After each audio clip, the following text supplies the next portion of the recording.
Last we left off, our adventurers had left the forests of the Asius Acerium and were on the last leg of their journey to Steeplight.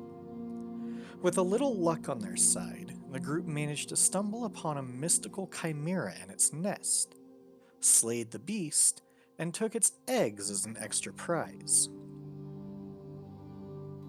It would seem that not everything would go according to plan though, as a string of bad luck followed the group shortly after. Kime would become sick, claiming that he ate one too many magic mushrooms that Panoply had conjured, and the following day he would fall into a 20-foot spiked pit after Turksy and Gilfy found a shortcut across a ravine. To make matters worse, the group was eventually confronted by a band of pixies, who demanded tribute.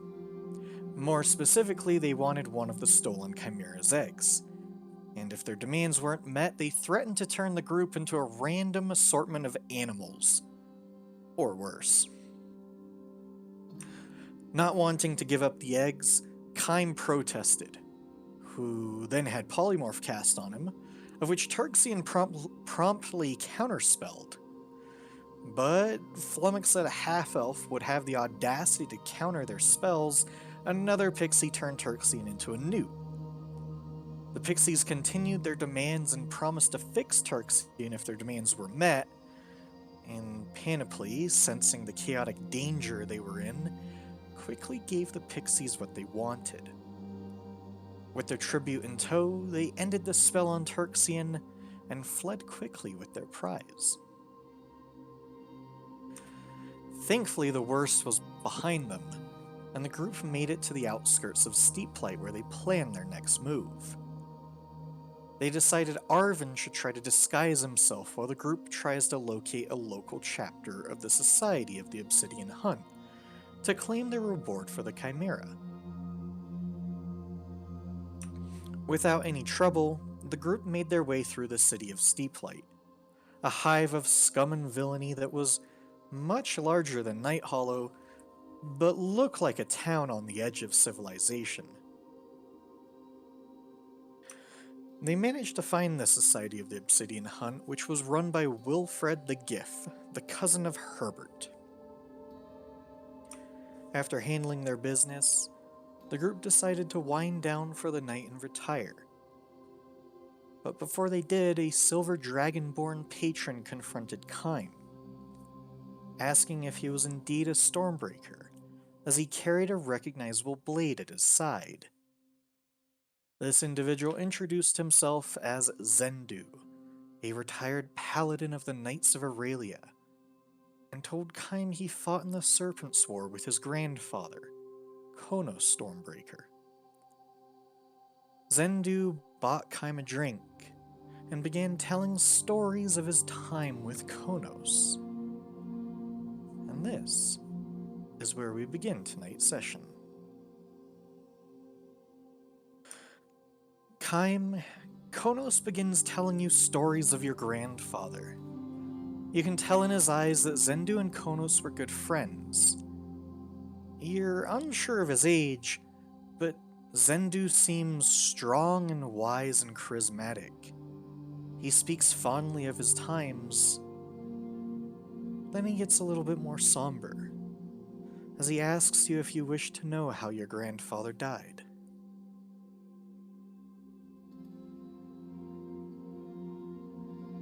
I was always curious as to how he passed. Were you there when it happened? He takes a long drink of his ale, empties it, puts it on the table, and he fumbles around with a necklace that he carries around his neck that has a symbol on the end of it that you can just faintly make out has an angel or angel wings across it. He tells you that during the Serpent's War, 40 years ago, the armies of the Valerian Empire were sent out to take on avatars of a dark god.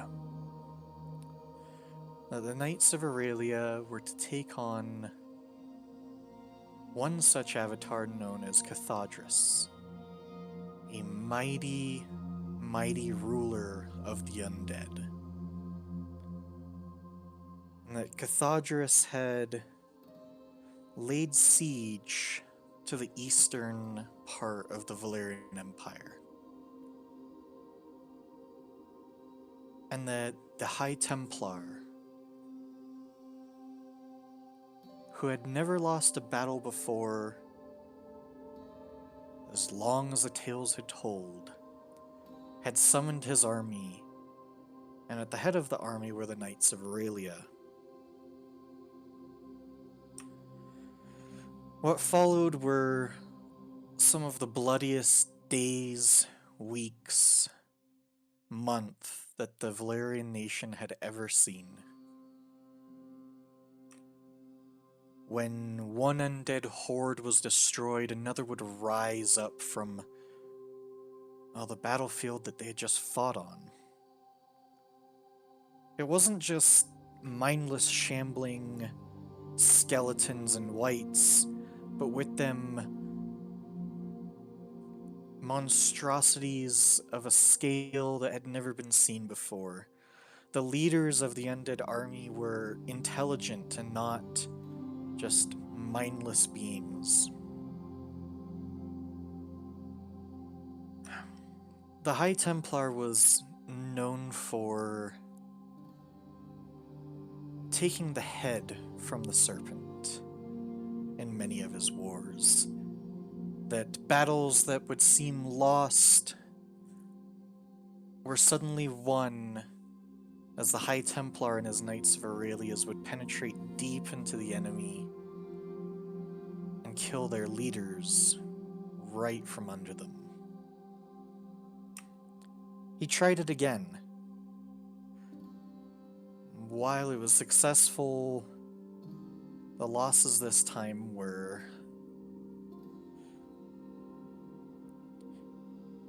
well, let's just say that the Knights of Aurelia never recovered. As a mighty weapon of the Valyrian nation, they were no more. Only a handful of the knights that day lived. And that Konos Stormbreaker was one of the mighty paladins that dared face Cathadris, the ruler of this undead horde.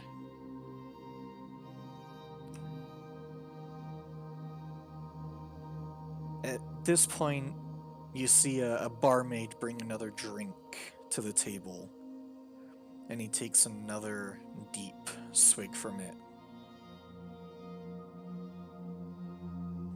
He looks back at you. It was fighting Cathadris that Konos' blade was broken, along with his mind and his body. At this point during the war, we just didn't have the resources to bring back every single man who had died. Usually those who are worthy, if their soul permits it, we bring them back to this world, but due to the nature of the war and the amount of losses, your grandfather was one of them, along with thousands of other knights that day.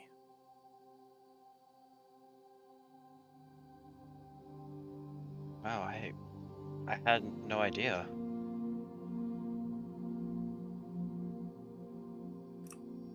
He was a great man. He wasn't just a Knight of Aurelia, he was one of the leaders, one of the High Templars' most trusted. Those of the Inner Circle. They carried a blade just like the one that you have on your side. Each one personalized to one of the Knights of the Inner Circle, but nonetheless each one a dawn blade of the watch, a light for when it's dark.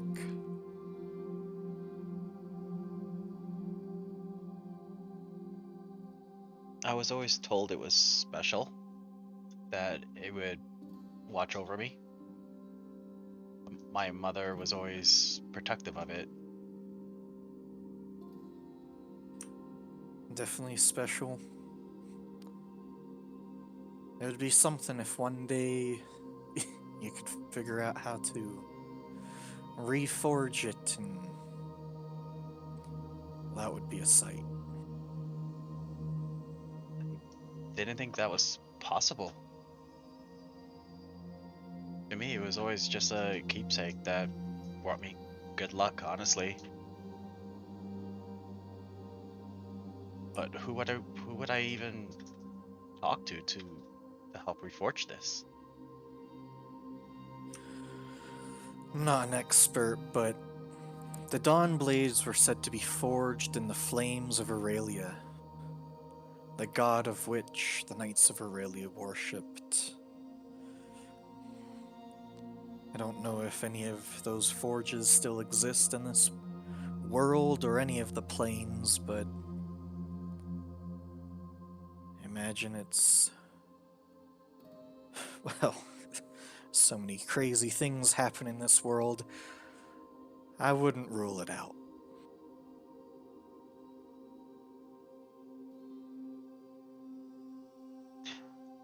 Have you ever heard anything about my grandfather's son? His family?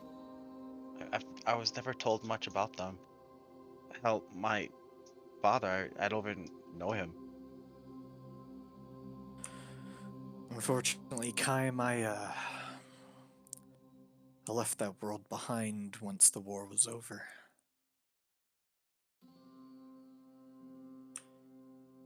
There wasn't much left for me. The order was disbanded.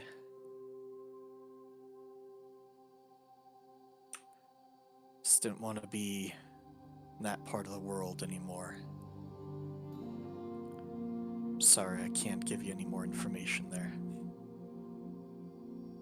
Oh, I get it. How have you been though? How did you make it here? What you been up to?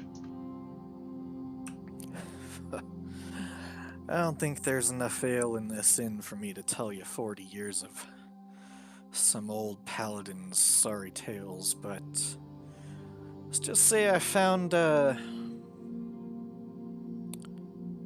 peace for a while.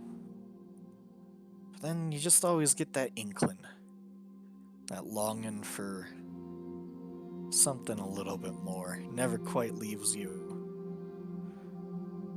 He points up to the green dragon head on the wall. Some days you feel like you want to fight a dragon.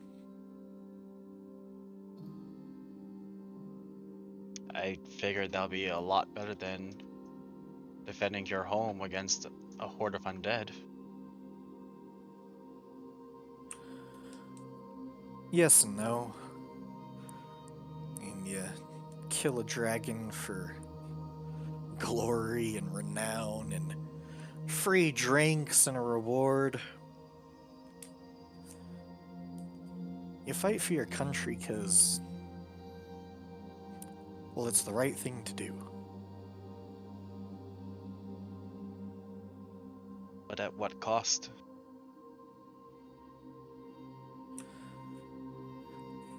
Well, when it's a horde of undead, whatever the cost.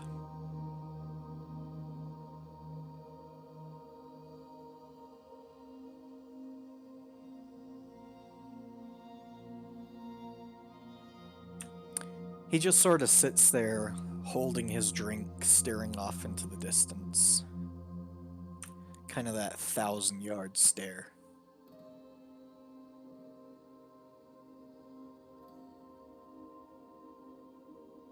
Kind will signal over to barmaid to get him another drink. Honestly, he'll pay for it. I think it's like 2 silver.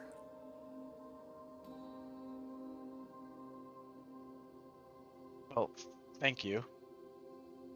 If it wasn't for you and the knights, I honestly probably wouldn't have been here.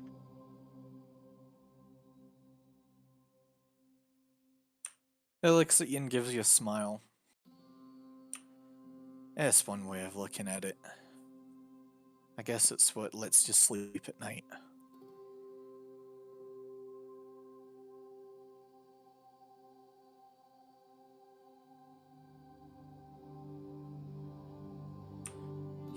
He takes his beer, gives you a nod and a sort of that shake on the shoulder.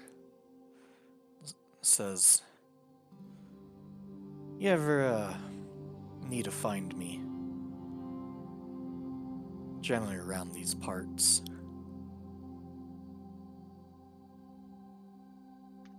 I would love to learn more when you have time. Knowing more about my history would do me a great service, honestly. Looks at you. Another night, another beer. We're gonna talk some more. And like heads off to a table with what look to be some of the more regular patrons.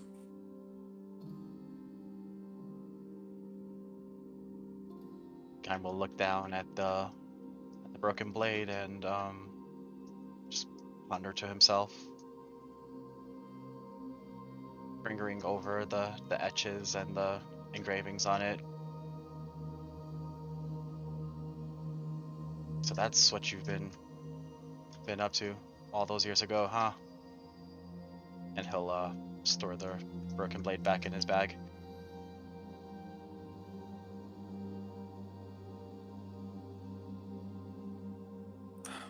Alright, it is late at night for the rest of you. If there's nothing else you would like to do, you can all retire for the night. They have offered you free lodging since you are members of the Society of the Obsidian Hunt. Heck yeah, we are. And if there's nothing left, you all can take a long rest.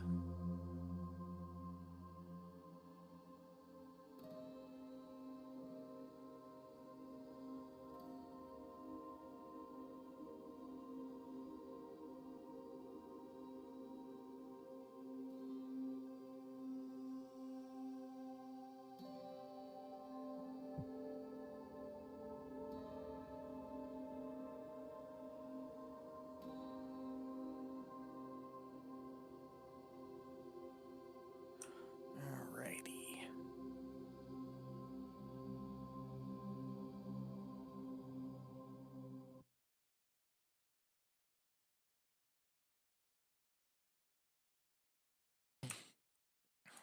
You all have a fairly nice rest, as you've been on the road for more than 10 days, sleeping in the wilderness in Turksian's tiny hut, which is more of just a magical barrier from the elements, and, well, you've been awfully close to Kym every night, and he snores.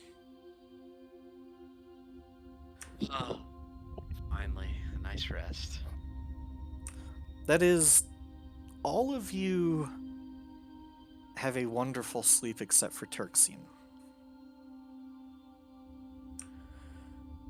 Turksian has a dream. Or at least, you think it's a dream.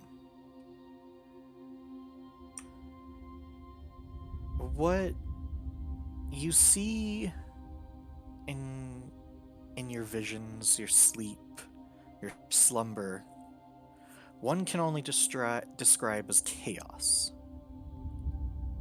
It feels as if 2,000 years passed through your mind in a matter of 8 hours. However, one scene slows down sporadically enough and imprints itself upon your mind. You see what you believe to be a god, but maybe the god Prospero and his arcane council. And then you see other figures. An angel, a hermit, a gnome that looks almost like more machine than gnome.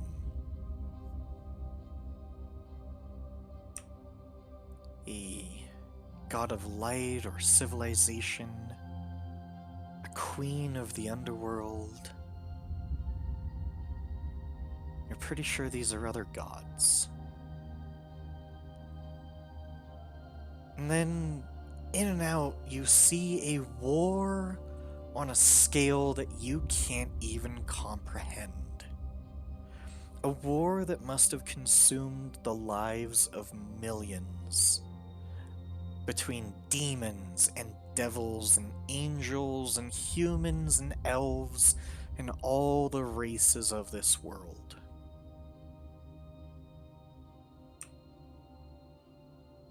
Then everything pauses in what feels like a painfully slow vision of the world shattering. The continents cracking, the oceans pouring off into the nether.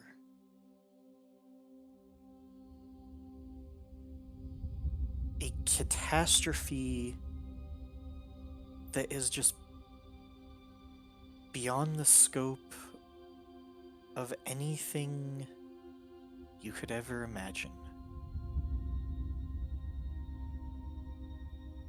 Then you see a gathering of the god Prospero and his arcane council. And those arcane practitioners pouring every ounce of their being into this giant, whirling contraption. One by one, each of the arcane council dissipating into a cloud of nothing.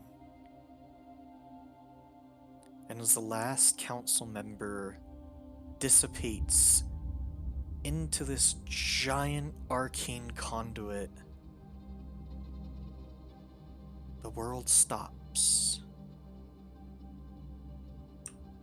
The shattered pieces and fragments of the continents, they stabilize.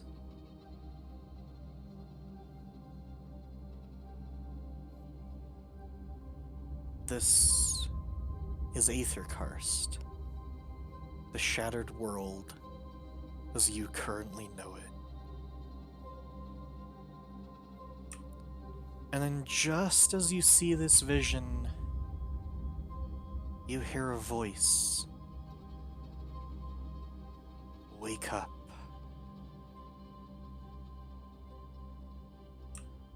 Are you dreaming? Wake up. A third time. Wake up. And at that moment, your eyes, well, they see a rather boring and dull, dreary place. You're awake in your little room inside the Society of the Obsidian Hunt.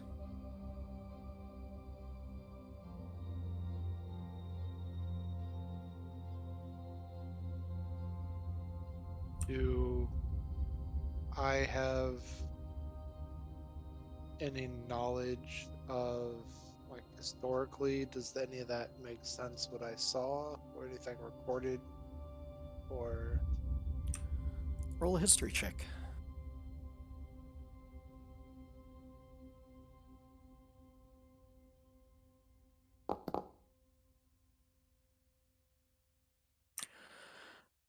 You're not entirely sure, but you do know that there is a fairly verifiable wives' tale that gets embellished quite often. And then the history books talks about a moment called the Shattering. And they talk about gods fighting each other and causing the world to literally shatter. So, for my own clarification, did it seem like the whatever ritual that was being done, is that what caused the world to shatter based on my vision, or is that kind of, did I misinterpret that? Based on your vision, you get the idea that the world had shattered and was cracking upon itself, and whatever this ritual was stopped it from further destroying itself. And Prospero had already achieved godhood at that point? It's unsure. You know that the new gods are this very interesting order of, some of them are gods, some of them are ascended gods, and some of them are more like saints than gods. If Prospero wasn't a god at that moment, in your vision, he definitely became one after.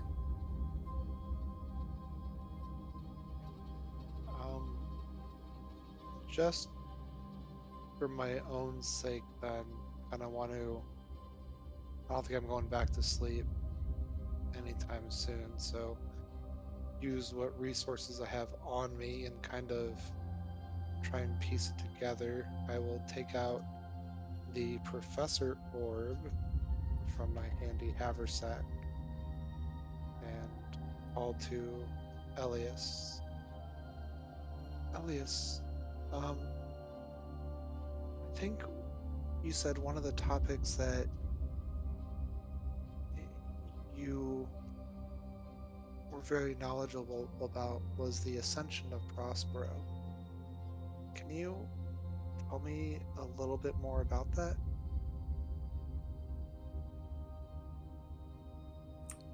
You speak to the orb, and it starts to swirl the inside of it in this mist, and you vaguely make out some sort of face in the orb.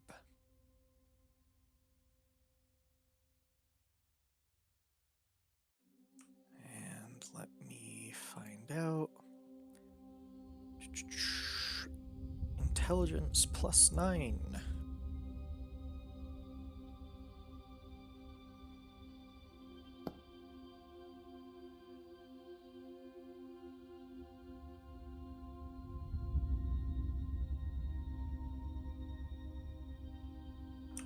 The face comes to the front of the orb and reaches out into your mind, says, "I'm awfully tired, but what is it you'd like to know? And maybe I can answer, but no promises today."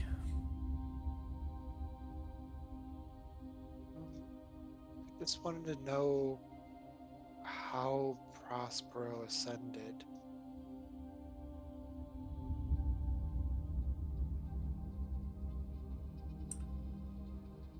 Well, it depends on who you ask, but the short story would be that he won the war against the old gods, united the new gods under one banner, and as he puts it, saved the world.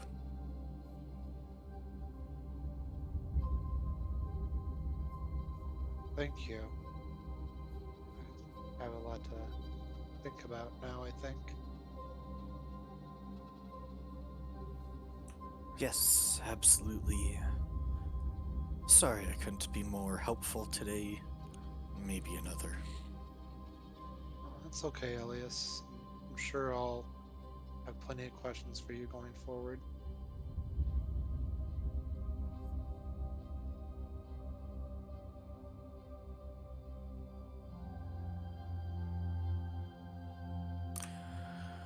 As you end your conversation with the Professor Orb, you notice on your desk your spell book is wide open.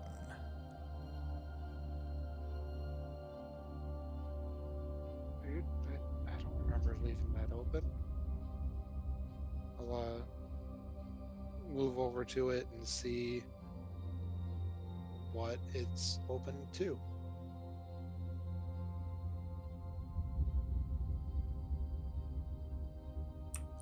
You look over your spell book and see a couple new spells that you've never seen before, which are the 2 new spells you gained at 6th level. Just there, written not in your handwriting, but they're written in a way that you completely understand them. It's like something emulated your handwriting in the book. That's strange. Yeah, this looks like this should work. How did this get here?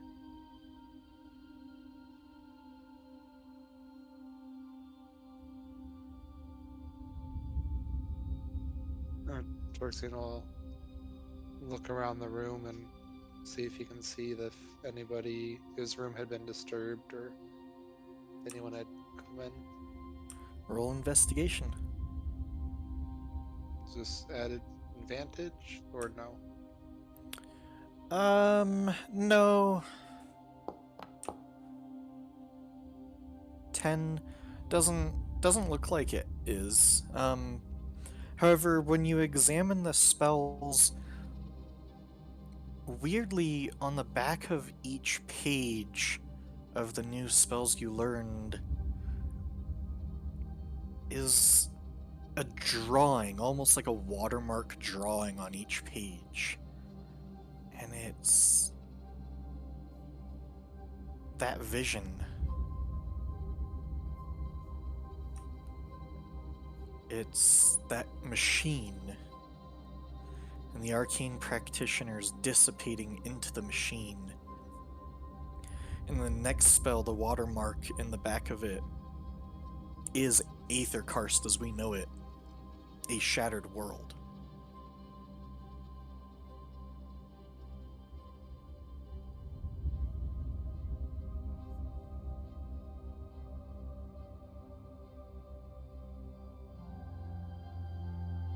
I thought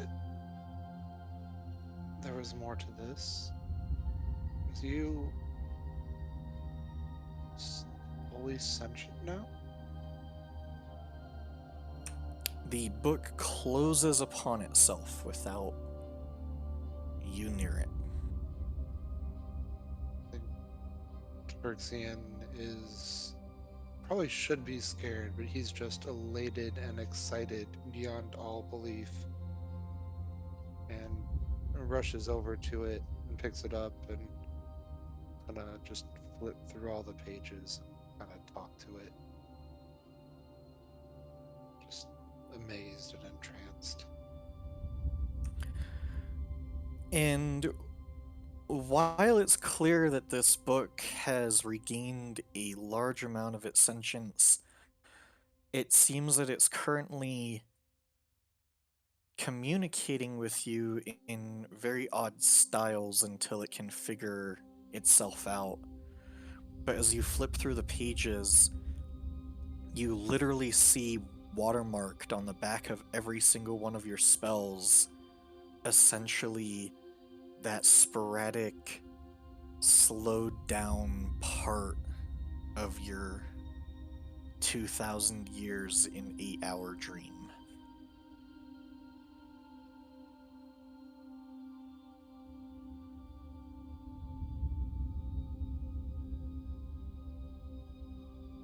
I'm just gonna study them and probably spend the rest of the night doing so.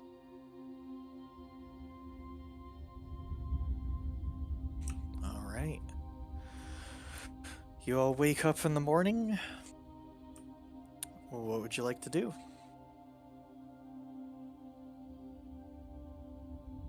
I think we could head down for breakfast and discuss what our next actions are going to be. Yes, and eat bacon. There is plenty of bacon. Though whether or not it is actually a pig, you're unsure. You can eat all kinds of things in this world. It's fine. It's fine.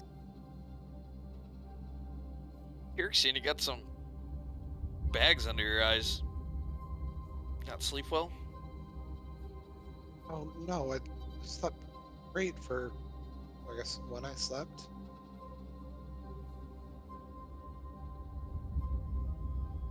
You're probably just used to sleeping outside.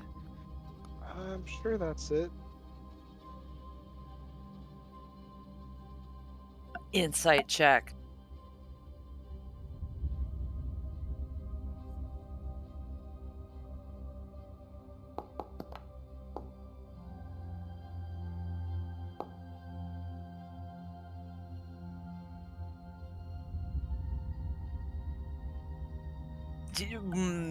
So reveal something about your state of mind, since you're lying poorly. I guess I was fairly honest that I slept well while I was asleep. I just probably wasn't asleep as long as I was letting on.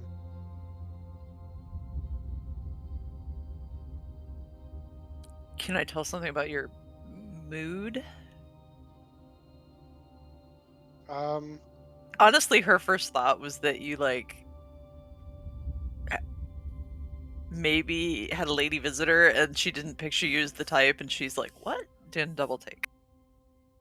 I think he's probably does have a little extra pep in his step and is very much more into his books than he even normally is. All right.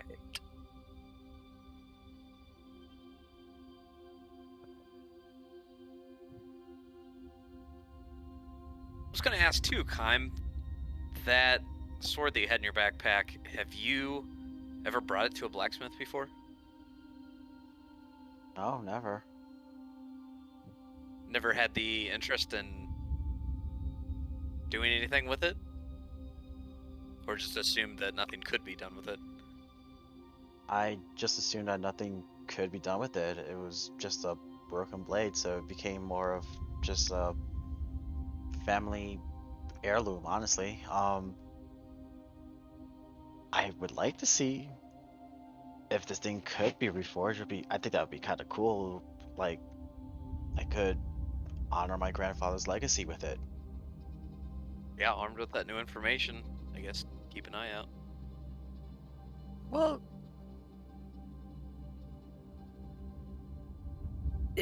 I don't know. It's pretty unique looking.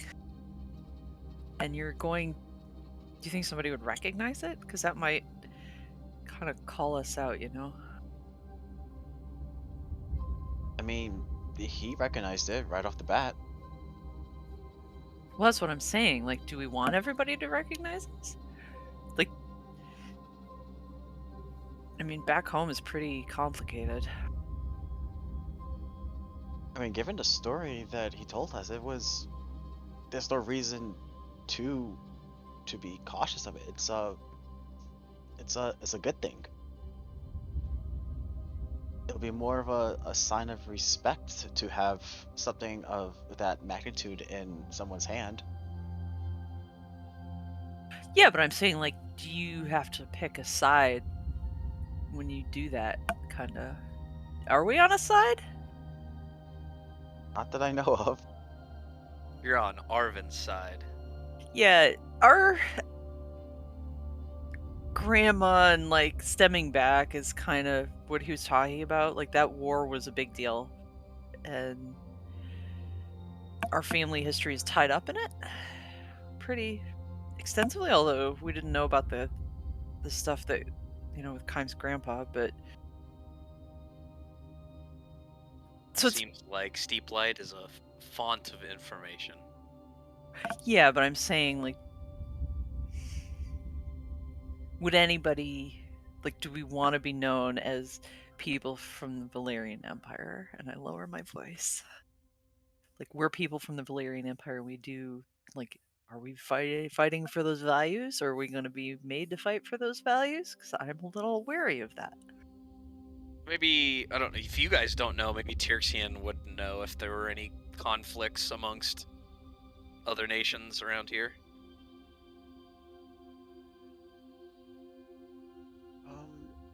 Outside of the kind of Cold War that we're all very familiar with at this point, I think they're just a little too far away for there to be too much conflict at the moment, anyway. So locally, it feels like it's not going to be an issue. I don't know if Steep Light is the city that would have blacksmiths readily available. Seems more like a large city thing, but again, something to keep our eye out on. Seems like an interesting avenue to follow. If we ever... Oh, sorry, go ahead. Oh, no, I was just going to say also, I think as long as we're staying in the neutral towns, I don't think anybody's going to care. Definitely that. Quick question. What was the name of the guy we just talked to? Emo? Zenru? Zenku? Zendu, Zendu. Yeah. He was a silver dragonborn. There was something that Zendu said that really stuck with me. And he said to fight for your home, fight for your nation. Back at home, we are the Valerian Empire. So if I had to choose a side, it would be that. But I'm not going to go around and say that we're in the name of the Valerian Empire. Let's stay neutral until we're not neutral. They're very into, like, light, the gods of the light, like Aurelia and Auric. I assume they're similar gods over here. Fair enough. I'm just saying, like, would we, by, like, is that a declaration? Like, are you inviting conflict? Let's cross that bridge when we come to it, I say. That's fair. Also, those dwarves made really good armor last time that you had, Kime, and you should ask them. Like, if we did some more service for the dwarves, maybe they would know something. I'm not anxious to head back to where we came from, but maybe. Well, I mean, not that mine, but I liked the dwarves in Night Hollow. I did like the money that we made off of the dwarves. All we had to do was stay alive. That being said, as we're eating bacon, having some OJ. Next on the docket, I was certainly interested in heading back to see if I could find any of my old friends. Still a little worried about who we might run into.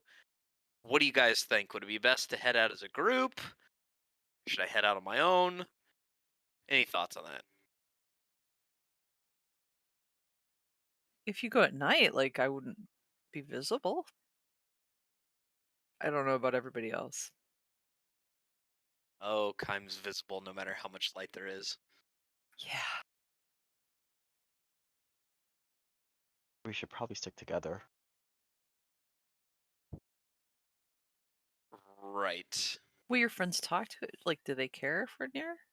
Will they say, like, you're friends with us and... No, I don't think they would mind at all. I would say that it might be best to keep your eye on your coin purses, though. Hypothetical, unrelated.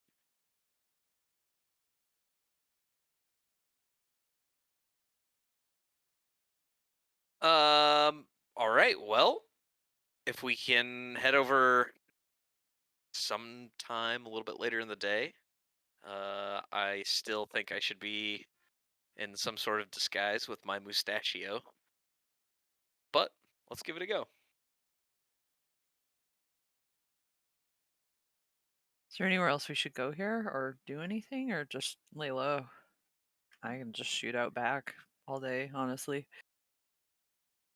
I mean, somewhere around noon. I don't think we need to wait too long. Don't think we're doing any scouting of any sort. We could ask around if we want to try to find some more information about uh, the Queen's wife, but I don't want to ask anybody at the wrong time or the wrong person, you know?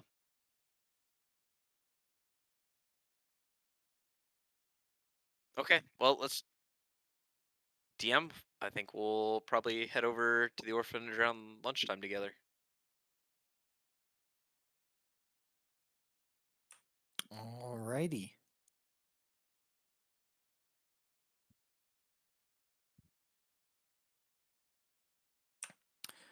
So you'll head out around, you said noon? Yes, I'm thinking that it'll be a little bit quieter there with people out working. Alright. The orphanage is on the west side of town. And you have to head through sort of the central area.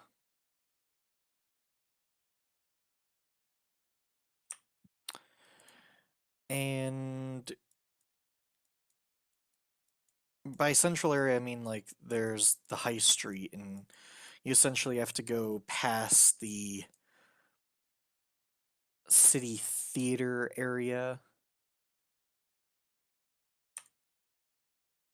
And it's not terribly busy.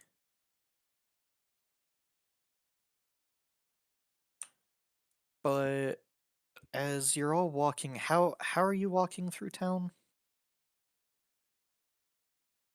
Panoply doesn't want to walk right next to everybody in a big group.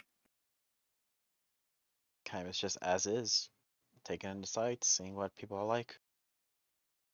I will be leading the way since I have the best idea of where we're going. How think- far behind would Kime be? Maybe like 20 feet or so. I imagine Kaim and Tyrxian would be walking together, and then Panoply trailing behind them. Yeah, Yeah. Panoply's kind of darting, literally from like shadow to shadow, or trying to pathetically in the noon sun. You're allergic to the sun or any light. And where's Turxian in relation to Arvin and Kime? I think he's probably by Kime, and then he just has Gylfie just sitting on his shoulder, but facing behind him, just watching his back. Okay. And you said you're putting on a mustache, Arvin? Yeah, general display. Hood, mustache, cowl, pulled down a little bit. Not trying to be too obvious.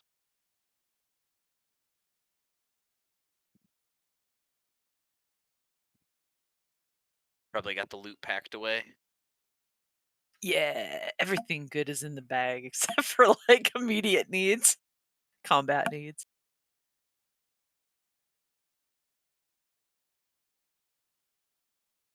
Yep, coin purse up front. I know the city. Alright, roll. What on earth would it be? 1d6. I'm just used to doing that.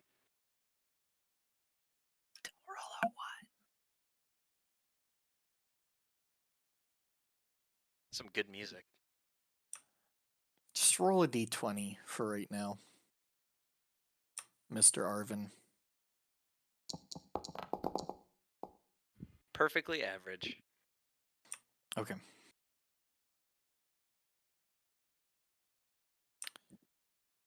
As you're going through town, you come across the high street, and in the crowd, You notice a few particular figures of interest, if it ever loads you guys in. Driftwood Town, ground floor.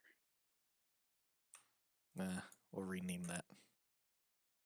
Steep Light, Main Street. All right.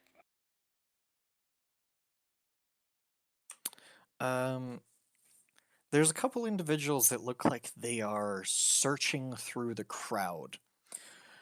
One of them is a big hulking man that shares a astonishingly similar face to that of Merch. Similar, you say? Very, very similar. They could be brothers. Okay.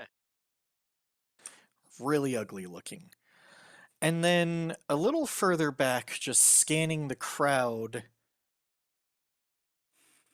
is a individual that you swear looks like one of the bandit leaders from the bandit camp that got away. Okay.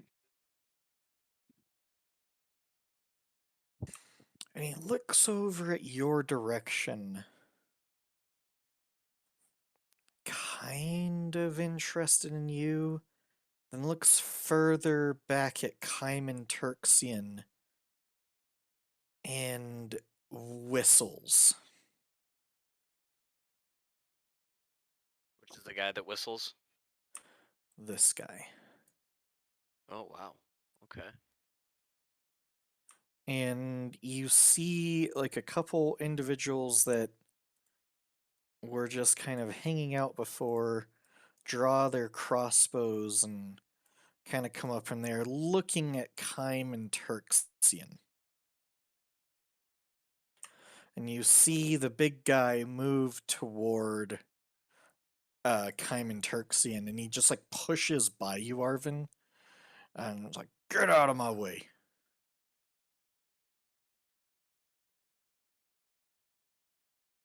Can I um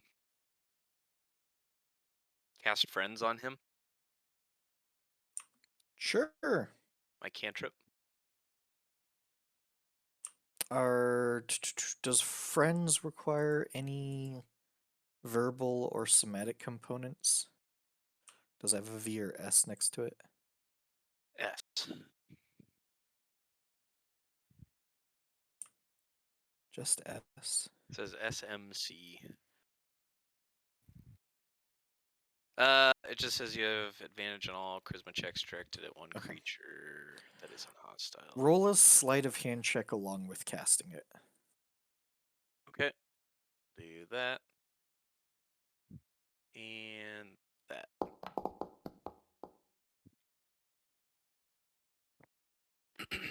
Okay. He doesn't seem like anybody noticed. Hey, bud, what are you in a rush for? You look familiar. Do I get his attention? Yeah, and he points toward Kaim and Turkson. And he looks at you and squints real hard. Do I know you?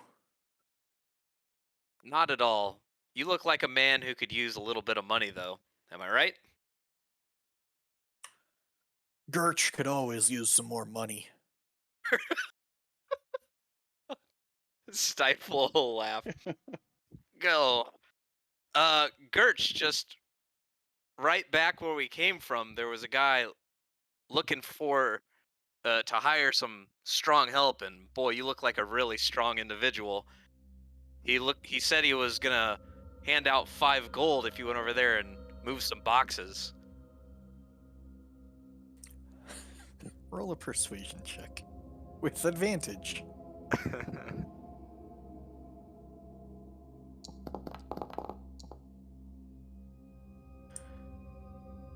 And I Jesus. point out, like a, you know, we're kind of in the middle of town, so I assume there's some merchants close by or some stores set up. I'll check him out after. Thanks, but I gotta. Seems like a What? limited time offer. They were looking for someone immediately. I said I would help him out. You look like a really big, strong man. Just think of that gold. The other individual walks up and looks at Gurch. Like, Gurch, what the hell are you doing?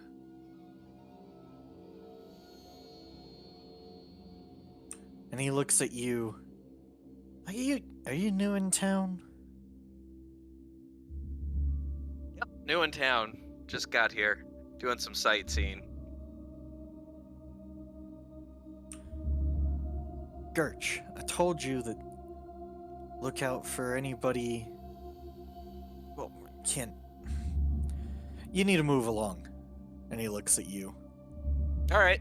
I start walking past him.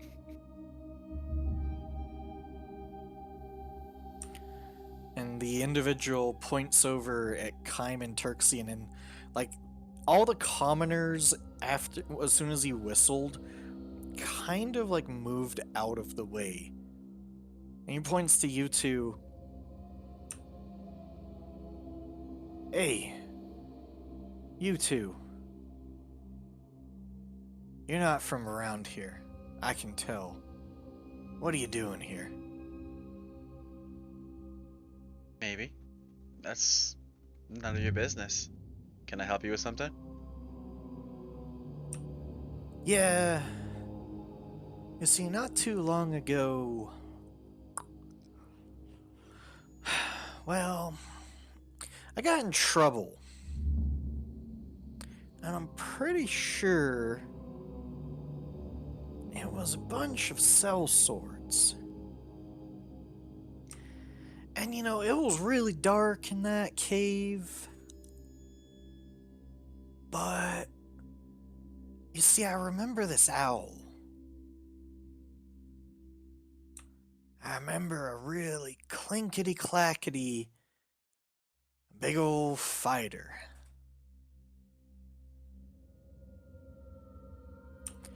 Now see, my other friend, he got a better look.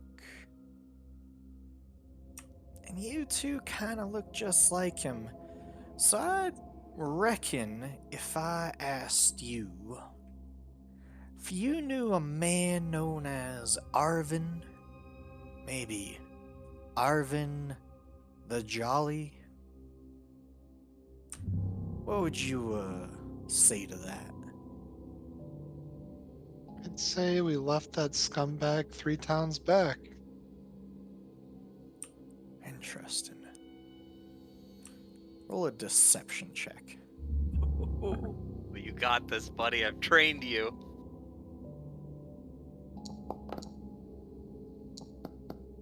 No. Oh, Oh. 3 towns back, huh? Maybe it was 4? Like Question mark? Night Hollow. That sounds familiar. You know, the Queen of Thieves has increased the rate on Arvin's head about 500 gold. She learned that not only did he kill Gurch's brother here, Murch, and Gurch, like, his knuckles go white as he clenches his fists, and he, like, just that heavy breathing grrr. Well, she learned that he found some friends and they were selling their business to, well, the town of Night Hollow, and, well, see, you guys got involved with some of our smuggling. If I didn't know better, I'd say that Arvin's around here somewhere right now. Because I'm pretty sure you two know that he's not 3 towns down. as I here have some information that, well, he was seen walking through the town yesterday. I'm trying to distance myself while there's talking going on. Is there? Go ahead. I mean, this has been happening for a few minutes. Can Panoply attempt to stealth around the outer edge of this area, like Sure. towards Arvin?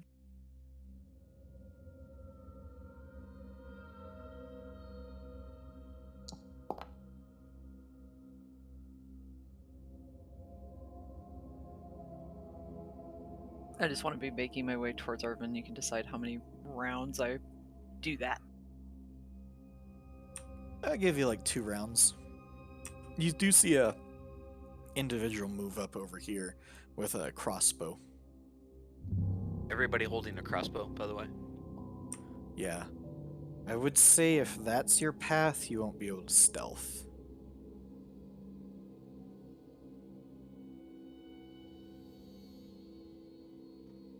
Sure. What does this guy look like? Is he like small, average?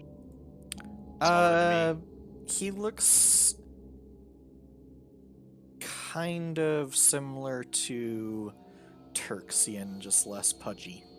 Although some of Turxian's pudginess has worn off over the past couple months.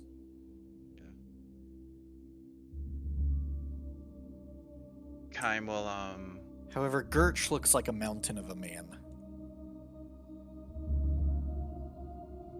Kaim will walk over and almost like face to face. And he'll say talk an awful lot for such a small guy. And if you're not gonna do anything, I think it's best you just get out of our way. Oh, I reckon you're barking up the wrong tree here, and I don't really appreciate how you're talking to me. And Gertch, please remove this man out of my sight. While this is happening, I presume nobody's looking back here. I Correct. make myself pretty far away from everything. Yep. Okay, I'm gonna get at least over to like an awning or somewhere where I'm a little hidden. Kaim, Gertch tries to grab you. Actually, Try. Alright. If you want to roll a athletics.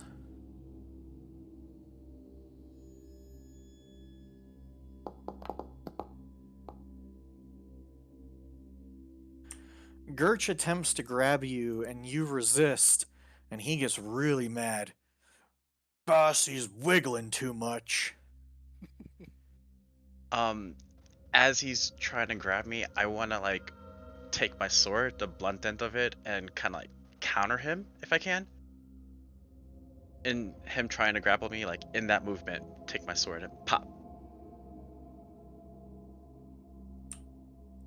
Like right in his jaw or something. Do you actually want to hurt him, or you're Yeah. trying to like I'll Okay. hurt him. roll do an unarmed strike against him?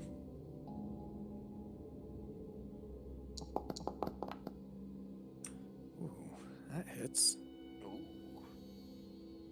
I wasn't talking to anyone, but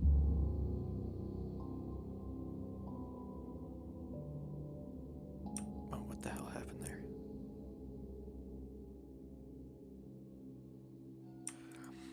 So as he tries to grab you, you resist and you pop him right in the jaw.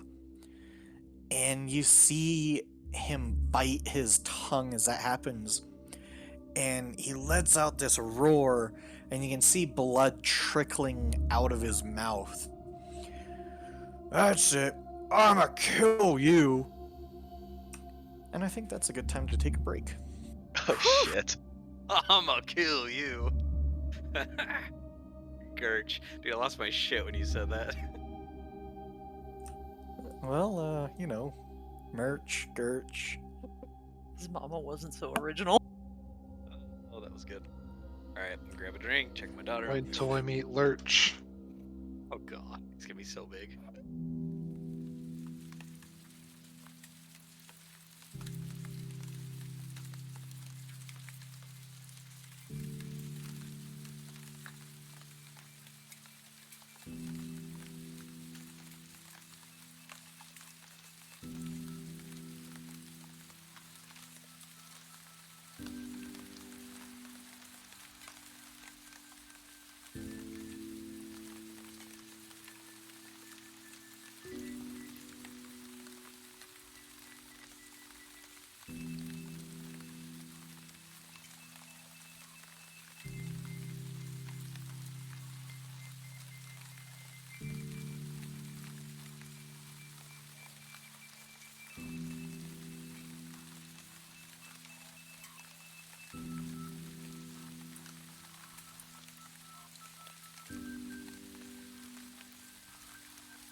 So Gurch tries to grab Kime. Kime retaliates and gives him a bloodied mouth. And Gurch looks to swing at Kime and yells out that he's gonna kill him. And you all notice that everybody with a crossbow points toward Kime, and I would like everybody to roll for initiative.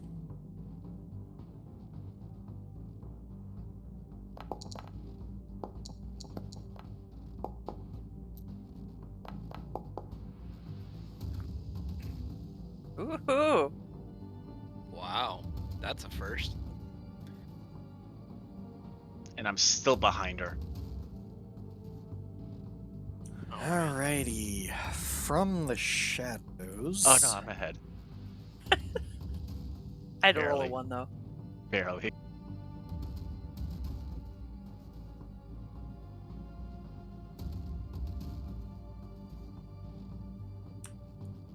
A figure moves up.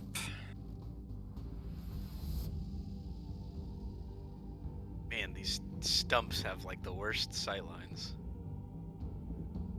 They're full trees, but just for purposes of being able to see there. Oh, okay. We've had complications before about trees and cover. Yeah. Yes. Before we get going, if I cast a spell like hidden away, do people know where it's coming from? It depends. A lot of spells have verbal components, which have to be spoken at a decent volume, so generally people start learning where you are. If it doesn't have verbal components, then you can hide it more. But Kime gets shot with a hand crossbow twice, but it's just outside of its short range, so both shots are at disadvantage.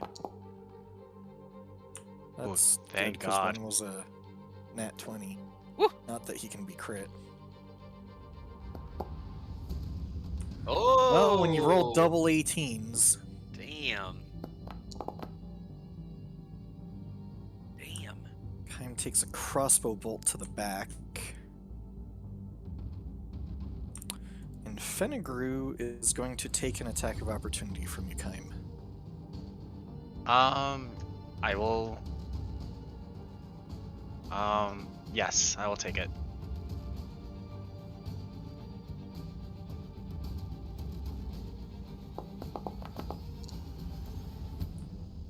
Alright. And he doesn't move. does not move.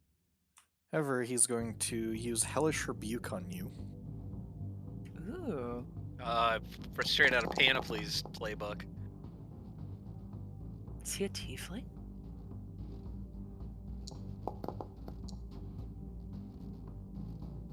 He looks like a practitioner of the dark arts. It's asked me for an attack, but I already did it.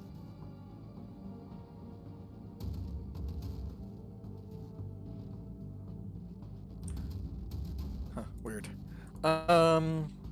Flummoxed by your ability to halt his movement, he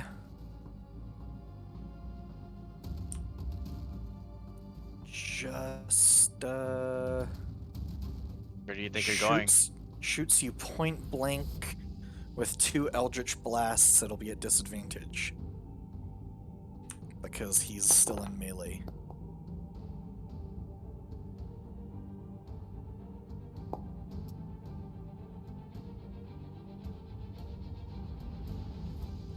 And he looks at Gurch. Gurch, I said remove this man from my sight.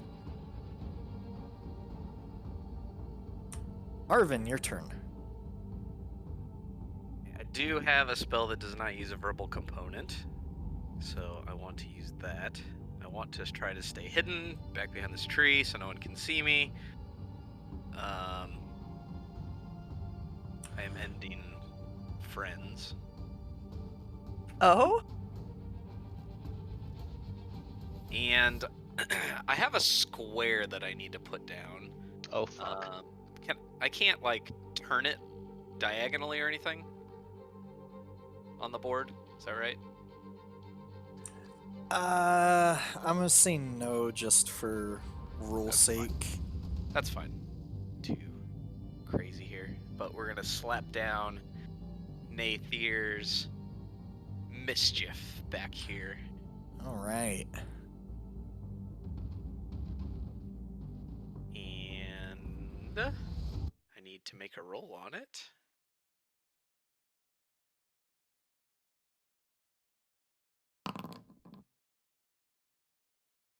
Yes! Wisdom saving throw.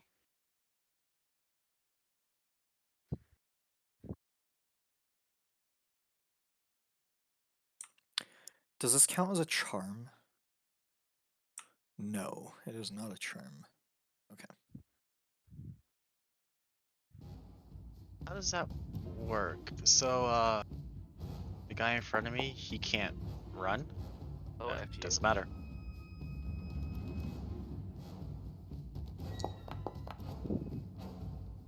The other guy fails. Or begin giggling. He is incapacitated.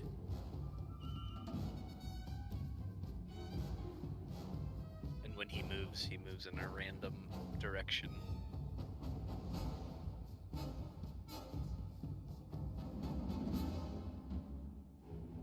That's my turn. Please roll a sleight of hand check for me. Or, you know what? No, at this point, stealth. Roll a stealth check. Okay. That guy, before he was incapacitated, noticed you casting. Okay. But then He's giggling. he pointed your way and then just started laughing like a little child. That makes me happy.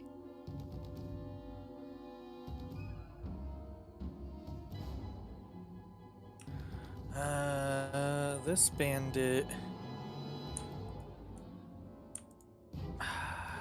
doesn't like his shot there.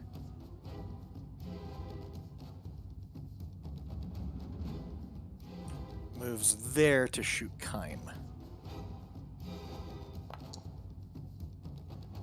Hey! Wow.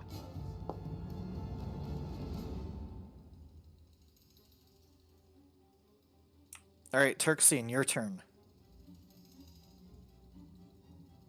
Perxian grabs a little shaving of licorice root and looks at Kime and says, have fun, buddy. And casts haste.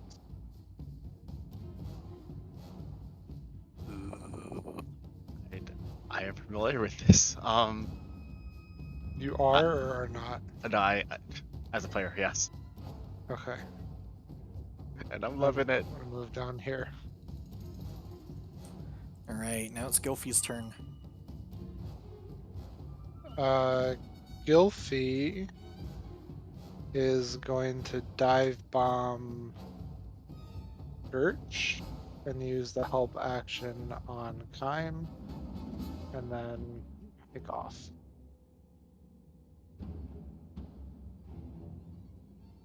Alright. Gurch is angry. And he swings a great club at Kime. And he's even more angry and he swings again.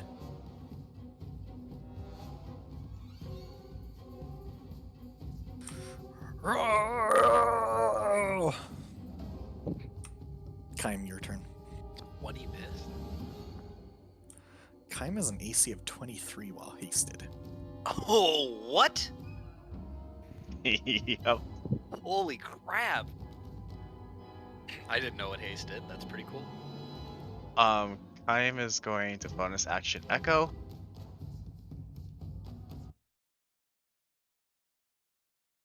Right here. Actually, you know what? No, we're gonna put him right here. And he's gonna say to Fenegru. Hey, buddy, look behind you. And the Echo's gonna attack him 3 times, right? With haste is 1 extra swing. Yep. Yep.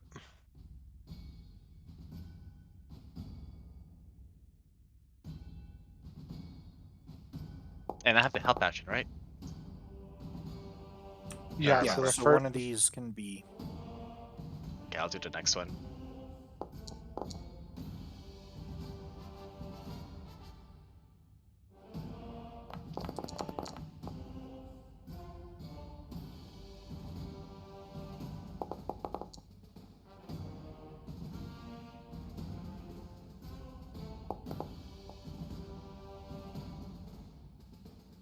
Oh, it still hits.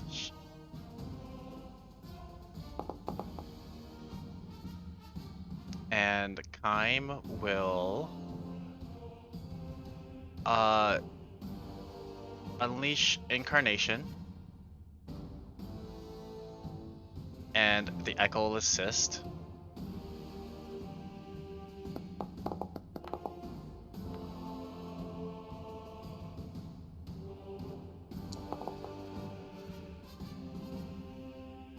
And then Kime gets angry and action surges. Fenegru is not looking good. Okay, Um, Bailey. Now, your action surge only grants you 2 extra 2. attacks. Yeah. Because the haste is a completely separate extra action you get. Yep. Okay, and then we're going to attack twice. Did I miss? No, it hits. He looks like he's wearing like leather. Alright, there we go. That misses. And Incarnation, my last one. And we're gonna attack one last time. The Echo will attack.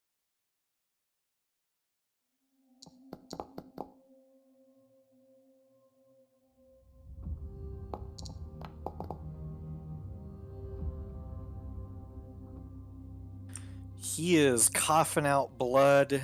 He is wounded in many places. He does not look good.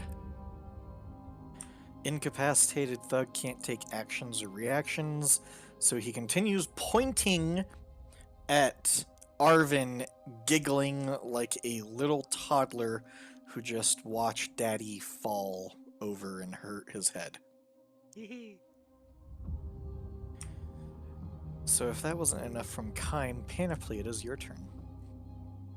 Yeah, let her have all the fun.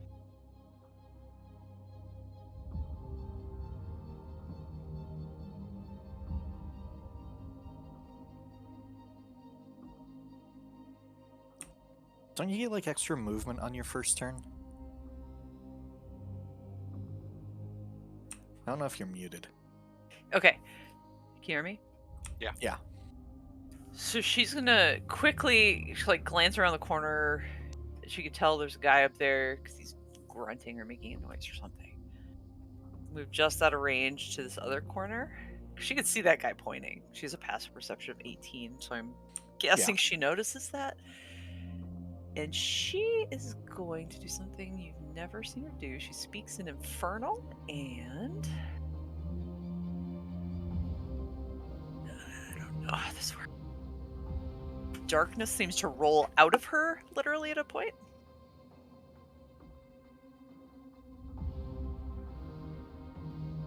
It's not enough that you need darkness, now you're creating it. And she could see he saw Arvin and is going to generate darkness, a sphere of darkness. She's just outside of its range. Oh. And then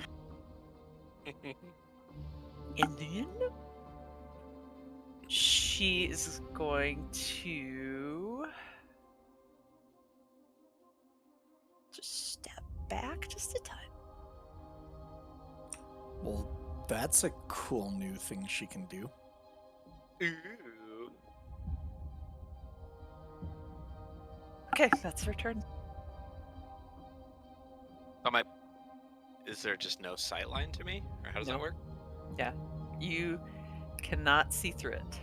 I feel like it's a Oh. it's 15-foot radius. And it actually worked. Was that a template created by the darkness spell? Yeah, I clicked it and I got a circle and I placed it. That's awesome. Gonna- I don't have to create it? Oh, need to- happy dance. I need to look around. Oh, whoa, whoa! Sorry, I couldn't see it because of the tree, but now I do.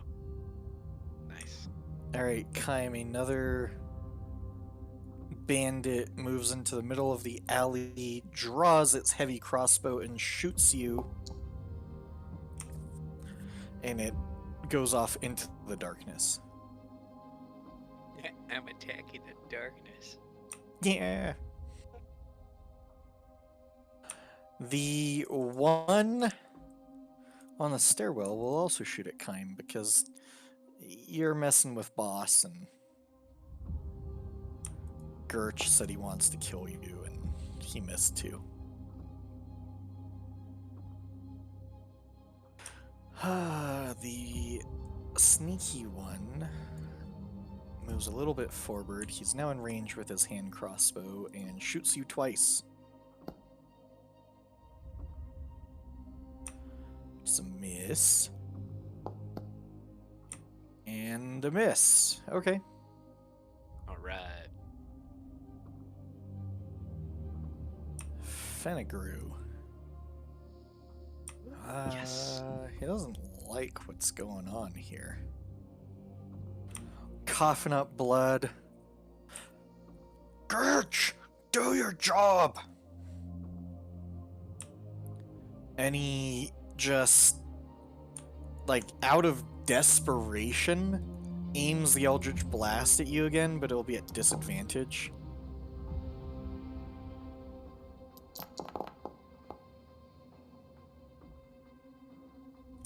And, he's, not looking too happy. Arvin, your turn. As darkness... Oh, you can actually still see two people. I can, although I don't know if I have anything else that I can be sneaky with. Could always shoot them. Can you see out of the darkness? He cannot, but there's like a little path between the building and the darkness where you can see Gurch, Kaim, and half Yeah, of Fenegrew. We'll take a... I don't know if it's best. I think it's best that I stay hidden, even though we're gonna end up killing everybody. Or maybe we can... Can I get a message to Panoply where no one else can hear me? Because she's pretty close, right? Potentially. Okay, never mind. I'm just gonna shoot at Fenegrew with a crossbow. Quang! I mean, she's nearly 20 feet away, so it's still a decent... Right. I don't wanna alert anybody to my presence if I can, but we'll secretly take a pot shot at this guy. Oh, secret indeed. Ooh. Just a pop shot? Okay, I have to read a rule real quick. Okay, take your time. It didn't pop up a damage for some reason. I have a potential reaction, but I don't know if I can use it. You point... Oh. Okay, well it timed out.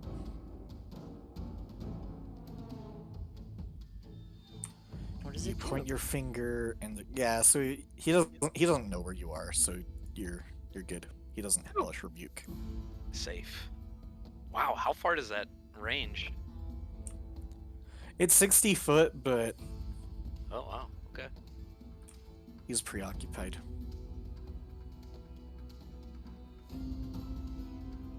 Anything else on your turn? That did not take him out. Interesting. He's hanging on by a thread. Oh man, I can't even cast like any shit. Let's burn to his ears from the darkness. Let me look at one more thing.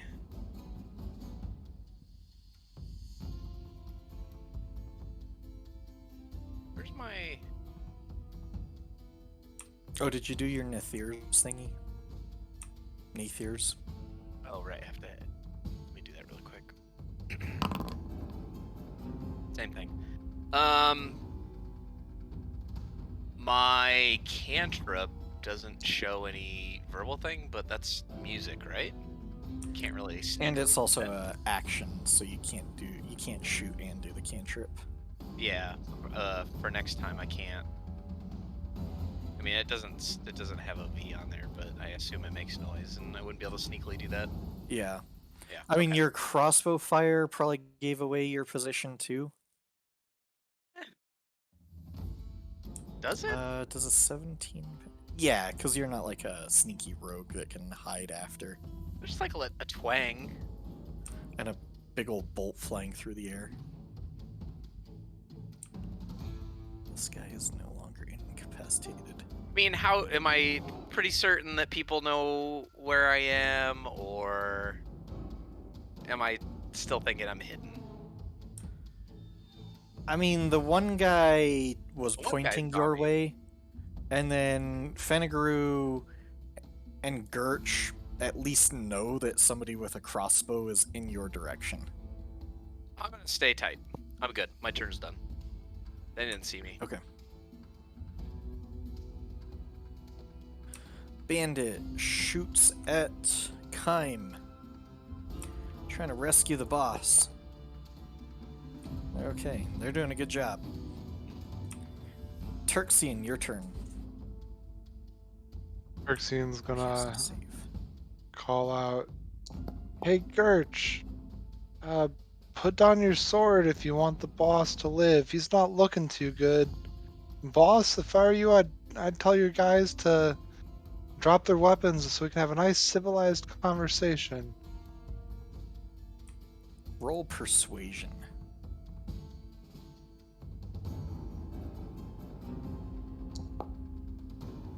Ooh.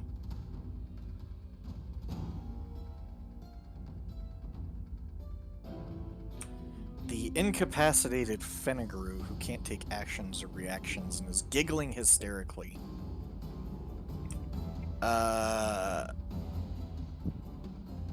Kime, you make out that he's giggling something to Gertch, like, drop the mace, ha ha ha ha ha ha.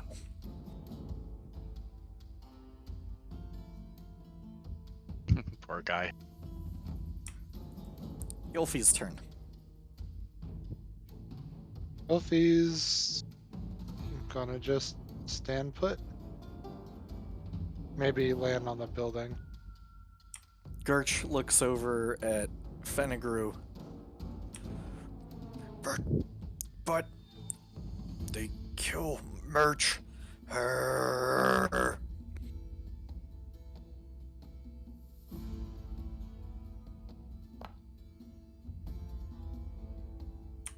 Oh, okay. Gertch doesn't attack you, Kime. Oh, okay. It's your turn, Kime. And Gertch, like, kind of puts down his mace. Okay. Kime is going to bonus action teleport. Actually, is that square still on the floor? The what is it, Nathar's mischief? Yeah. Yes. If I enter it, do I have to make a wisdom saving throw? Let me check. I don't think it's till your next turn. Yeah, I think it's at the beginning of Start of your turn. Arvin's turn. At the start of it, so he can't like drop it or anything. Or it'll take effect even if he tries to drop it. Okay. Alright, never mind. No bonus action teleport. Kime is gonna reach over to Fenegru and grab him and hold up his sword to his throat and tell everyone to drop your weapons now or he gets it. Fenegru is laughing his ass off. Even better.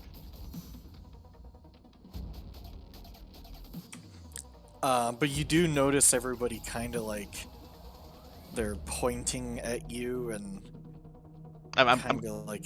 I'm trying to use them as like a shield too. But obviously I'm surrounded, so.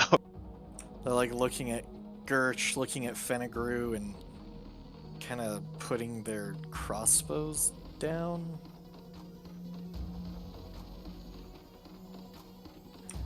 The thug that was giggling hysterically moves a little bit out, and he kind of just like holds his crossbow to his side as he's backing up. Panoply, your turn.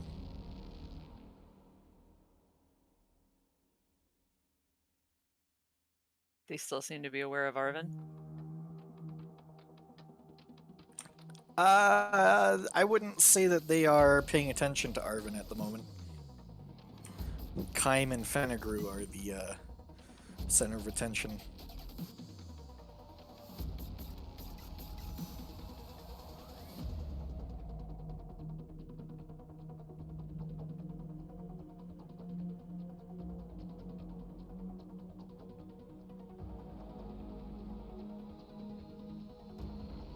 Deep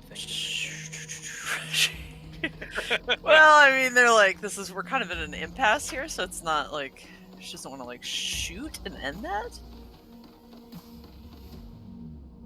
And hold an action. Would you say she's like? First of all, I know there's a tree there because I saw it before I cast darkness. Would you say I could reasonably move through the radius of my own darkness? Yeah. Okay. Like I would have some idea of its boundaries even if I can't see within it. Yeah.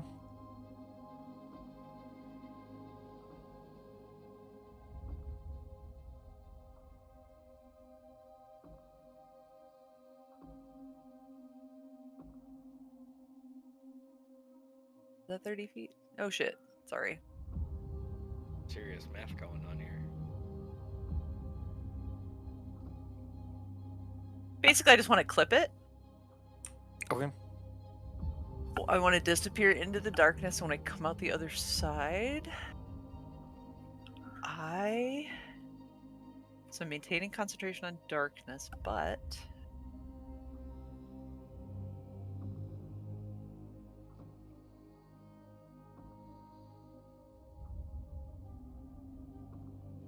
I'm going to come out the other side looking like Arvin.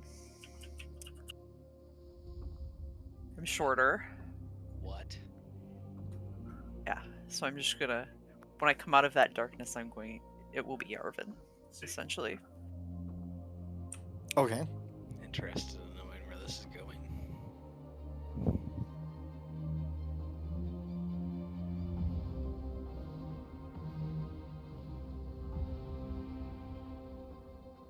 Wow, that is a good-looking dude over there. Oops, sorry, I think I hit it twice.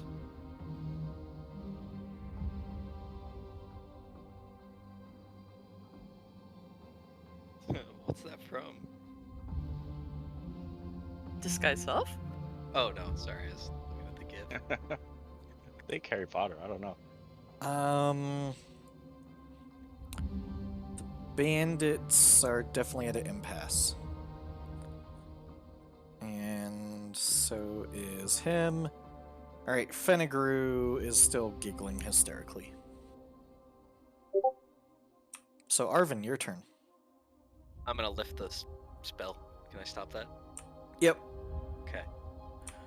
As soon as you do, Fenegru stops giggling hysterically and puts his arms up and I yield, I yield, I yield.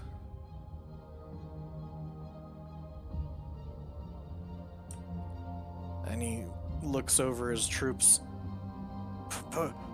Put your weapons down. We'll listen to these fine gentlemen here.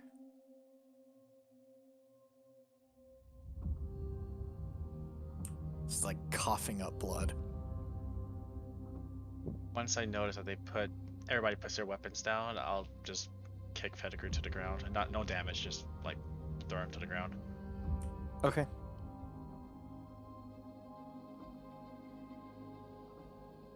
Fenegru looks over at Panoply, who looks like Arvin. Ah. Well, there you are.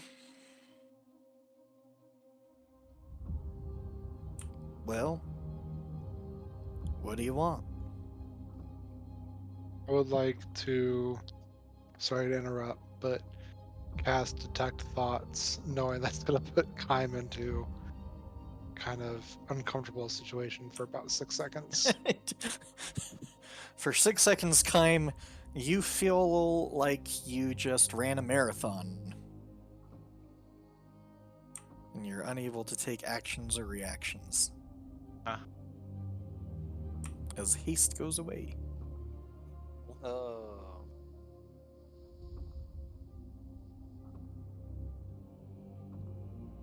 And right now I'm just going for the surface level thoughts on Fenegru.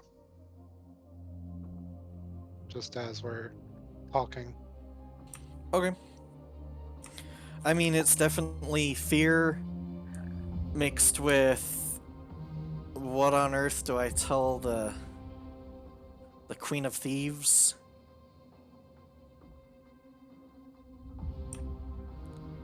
Kind of like that.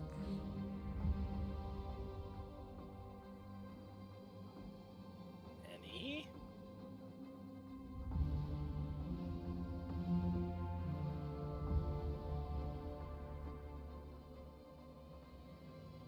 Panoply. Yeah. She's just gonna. Sorry. Like, she's basically just gonna wag a finger, like, and just, like, wait for Kaim to talk and start walking south.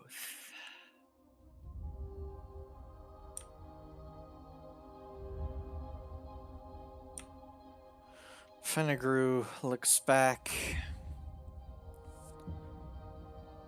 Mighty interesting. I always heard that Arvin was a talker.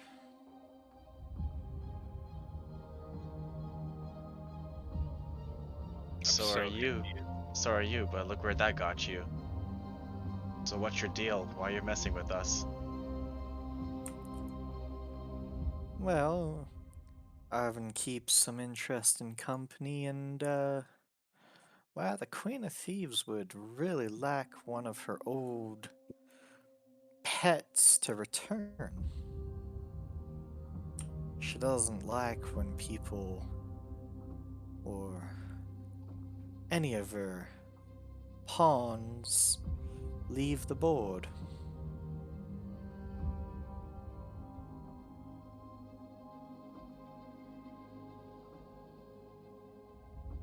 I don't know if I should even be worried um or disrespected because she's sending you. You're hardly a challenge. If she wants to send a word or talk to us, make her come to us.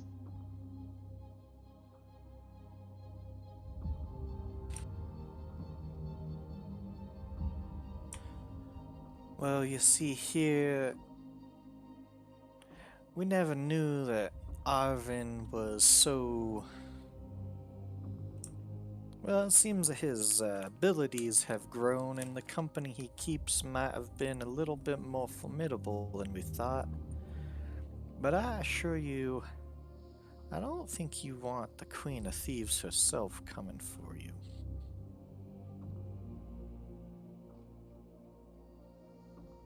Her tolerance is... sometimes it's spread a little too thin, and if she has to do something herself, then I can't say that she'd be very pleasant to deal with when it comes to Arvin.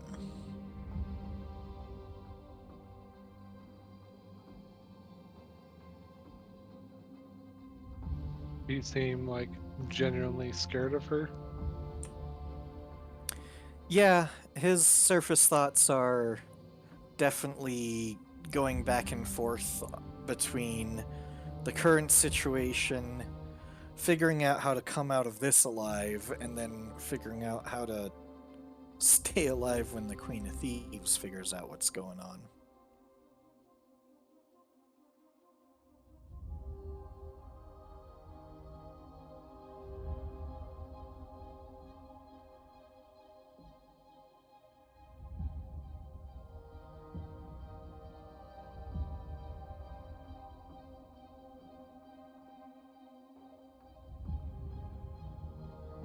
Well, look, we're not looking for any trouble,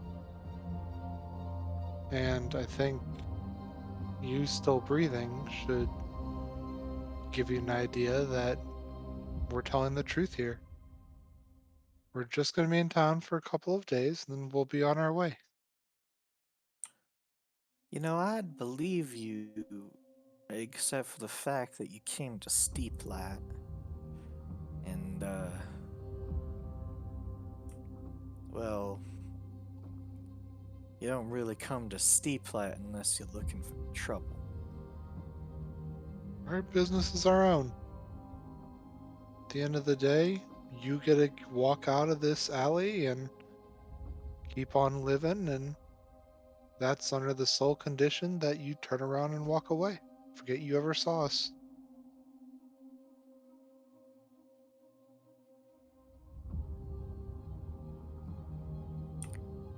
Now,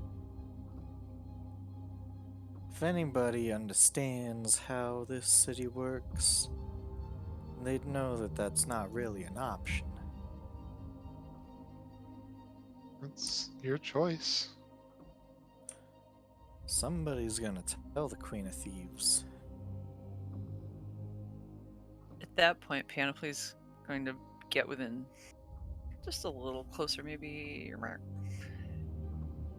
and is going to use thaumaturgy to speak to Fenegrew. Just step closer for a moment and then step back away. And so he will hear ominous whispers, not in Arvin's voice, but sort of laced through with infernal. Just then don't tell.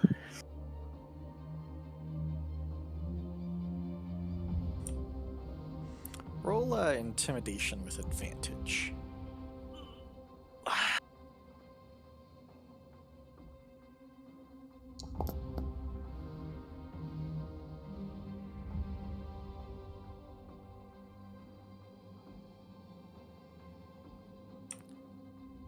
I feel like there's more than meets the eye with Arvin over there. But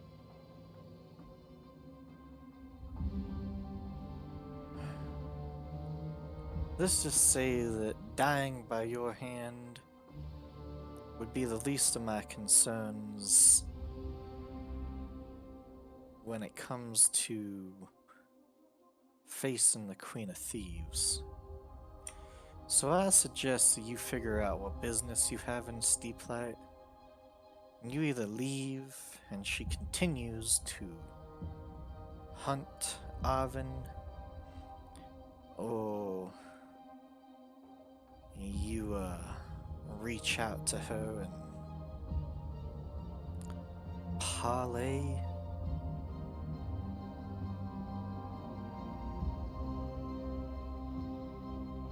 Why don't you? That sounds like a great idea. Why don't you be our messenger for us? Say, meet back here same time tomorrow. Let us know. Just leave a note. Leave it under that tree branch over there. Come by, pick it up, and figure out where to go from there.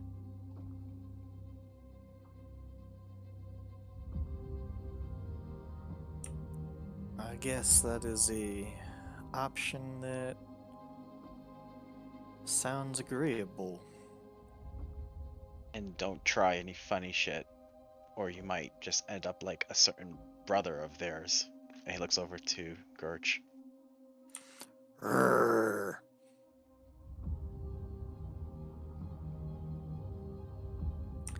Now, Gertch. Maybe one day you shall avenge your brother if you even care about something like that. I don't think he knows what the word avenge means. And Fenegru tries to, like, pull his jacket up back over his shoulder as you're holding him. Well, I don't take your offer lightly, so, I think I will definitely be the messenger of the day and,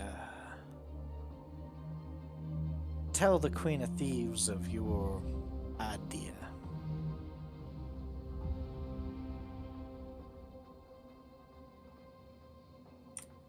If you'd be so kind to let me go once my individuals leave the vicinity, I guess. He says that loud enough for his group to hear, and they start just like meandering off.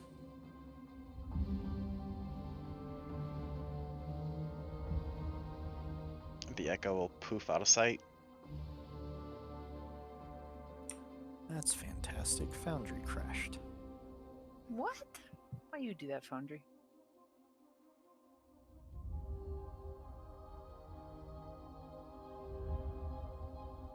All the thieves gonna move away except Fenegru at sword point. Birch takes like a couple steps back and stands there.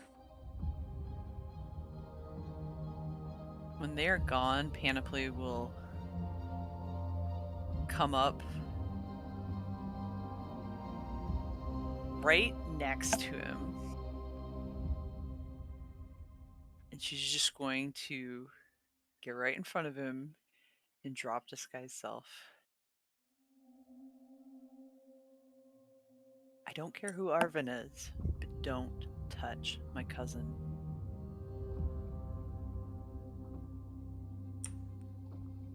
Well, I thought that there was something off with Arvin when he wasn't talking. I'm assuming, this fine gentleman in front of me is your cousin? Can't you tell? There's a striking similarity between you two.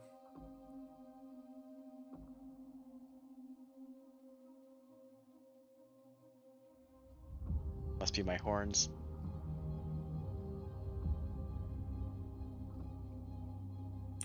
Now, Merch, you can go, a little bit further, and hopefully this fine gentleman will let me go as per our agreement.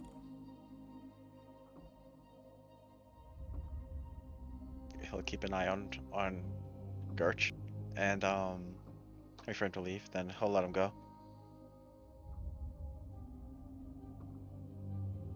Fenegru holds his hands up and composes himself, wipes blood off the corner of his mouth. I do say that, that was mighty impressive. And he, like, pulls a crossbow bolt out from his hip. He goes, I imagine that one was, from Arvin hiding somewhere, so,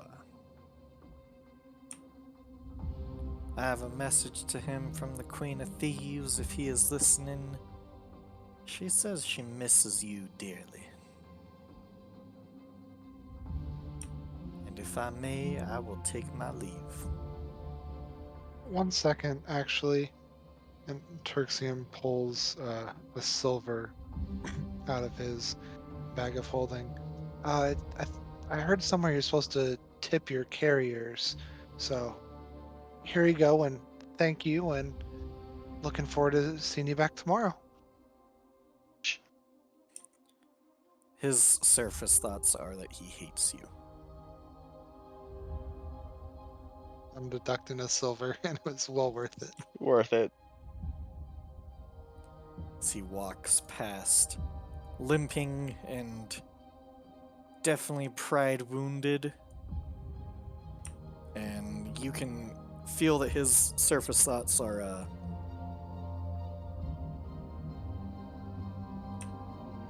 they're a mess right now, figuring out what on earth he is going to tell the Queen of Thieves.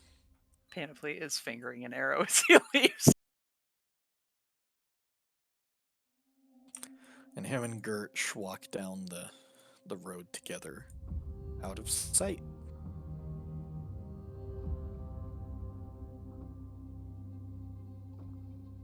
Panoply drops darkness when the coast is clear. It'll probably end naturally. It's like 10 minutes. Alrighty. Commoners start populating the high street again. Arvin, you back there? Yes. Sorry, they saw you. Yeah, I was kind of hoping you guys were going to put them out of their misery so then no one would be alive to report anything. I was really leaning that way too, but Yeah, who knew that I was with a bunch of magnanimous adventurers? I mean, well, I was didn't hoping I didn't want to maybe kill they'd him. You didn't want to kill him? You did want to kill him, right? Kinda. I mean, I kind of did too. I was like, maybe they'll think they didn't see Arvin? I don't know. Did we need to refresh, by the way? You said Foundry crashed. I seem to be fine. I'm If you fine. guys are fine, probably not. Okay. There's still a darkness orb. Blame Panoply for that. Sorry, I was just thinking that there's no way we're gonna get around the city without you being seen again. So might as well get in front of it. Otherwise, we're gonna have to be dealing with this the entire time. I figure, if we watch for them to drop something off with instructions and have her pick it up, so we don't have to come back here. At least we can. At least it at least gives us a day unimpeded to do what we need to do. We'll see if the queen allows that. Definitely can't split.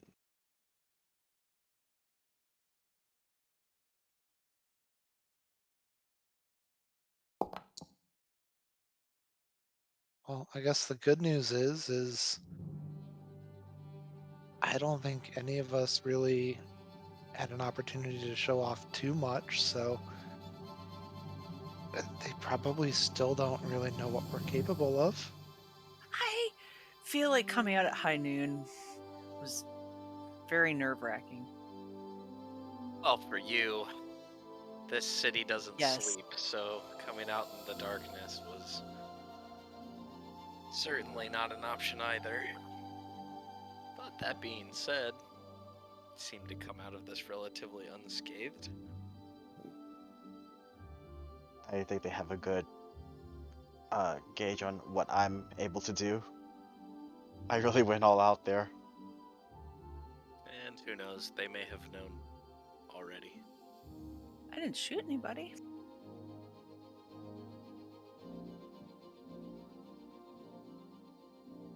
Well, shall we continue?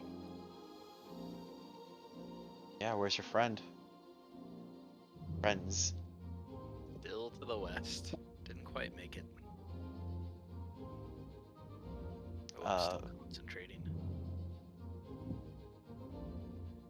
I don't suppose we can stop for a bit and take a short rest, huh? I believe we'll have time when we're at the orphanage. Might be a place of safe haven anyway. Probably not best to linger out here in the open. Yeah, let's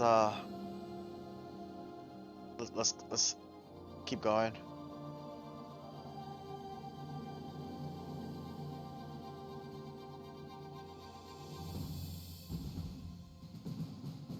Onward we go. Alright, so you all head out to the orphanage. I don't really have a good map for it, so you'll just have to theater of mind it. We trust you.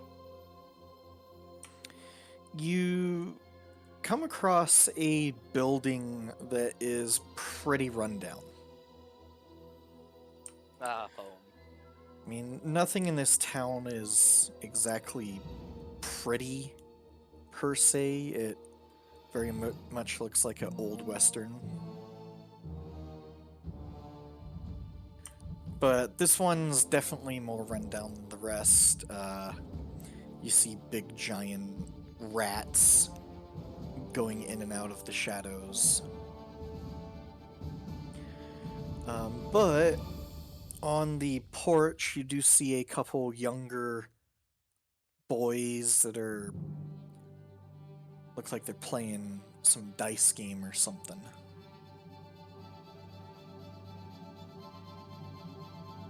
Hey, do I recognize him? How long do you think you've been gone for? Yeah, it's been a few years. 2 to 3 years.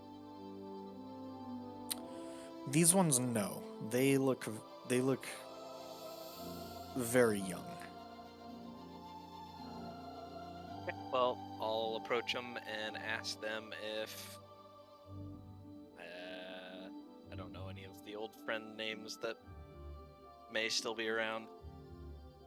Benny's still around. They look your way.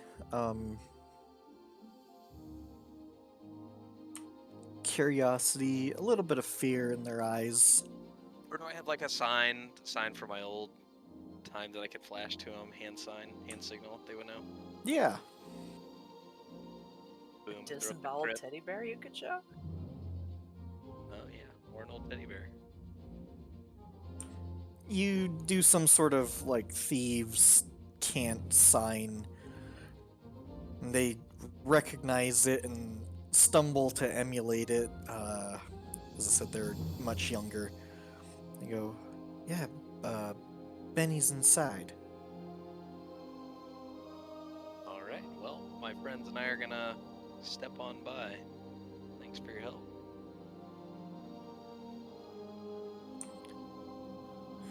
You enter the building. It's a decent size, and just from where you enter, there's a lot of different tables about. It kind of looks like a mess hall. But there's two older individuals, probably in their young adulthood, but as soon as you walk in, they recognize you. Hey, who's put in charge of this flea-ridden filth bag? Oh, my. That's a face for sore eyes. Hey, Arthur, look who it is. Arthur looks at you. Oh, it's Arvin. Holy cow, I thought you had a price on your head. Yeah, about that. I presume we're the only ones in the room. So there's two older boys, and then at a table there's some boys like probably 13, 12 in that age bracket, and they're doing some sort of game too, like probably checkers or chess or whatever the Aetherkarst equivalent is. Well, Benny and Arthur, is there a place that we can have a little bit more solitude? For you, absolutely peculiar company you keeping nowadays, Arvin. But you know, Windcuff, he he's taking on your old role at the moment, and oh, he'd probably be mighty pleased to see you. I'd be mighty pleased to see him and share a word with him. And by the way, this is Tirxian, Kime, and Panoply. Panoply just stares at them. These three met a few of the famous people over there in the middle of town recently, Gurch and Finnegrue. You know, those old clodhoppers.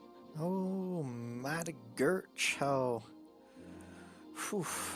Yep, that's a good one. Finnegrue, not sure I know that name, maybe if I saw the individual, but, I mean, you haven't changed much, keeping fine company and, bringing the ladies around with you, I see. Yes, indeed. Yes, indeed. Well, hey, if I could have a word with Windcuff, that would be splendid. Absolutely, and, just to let you know, we're able to buy some new clothes with, those gifts you sent. Fantastic. That was going to be one of my questions. I'm glad to be of service. Absolutely, we're glad that, whatever you've been doing, been able to bring some back. It's been mighty hard around here, but tell you to keep your head low. I mean, if you already met Gurch and Finnegrue, I imagine you know what that price is on your head. Yeah, I haven't kept my head low enough. You guys are going to need to spend a lot more money if you want to look as good as me, that's for sure. Well, that and, I don't think we can leave town like you did, seeing as, Queen of Thieves, some of her dignitaries, I guess is the word you would describe them, came round and made sure we understood that the orphanage was our home until said otherwise. So outside of this conversation, is this something that these two definitely know a lot about, or am I going to need to talk with Windcuff for the more in-depth information? Probably have to talk to him. Seems like that's, they're just regurgitating the basics that they know. They probably know a little bit more because they're older in the orphanage, but All right, yep, if I could just step into a back office or somewhere where I'm sure I'm well aware of. Or do their your place friends would want to be. go with you, or do you want us to keep them company? Has been enjoying the heck out of a riddle box recently. I bet he would love some checkers. We have plenty of games for the children. Panoply's like Tirxian. in a dark corner, and she's just staring at them. Do you have a lady friend with you a minute ago? She may have stepped out. But Tirxian there, if you've got any reading material, he'd be keen on looking at that. I mean, we don't have much. We just have kind of like our school books. Well, gents, if you don't mind, I've got some business to attend to.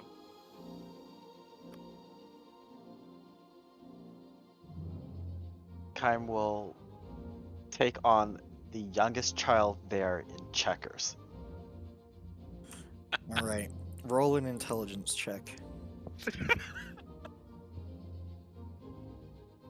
Please Oh, lose. I want to see this game play out. That's pretty good. You are handedly beaten, and he demands 1 copper piece.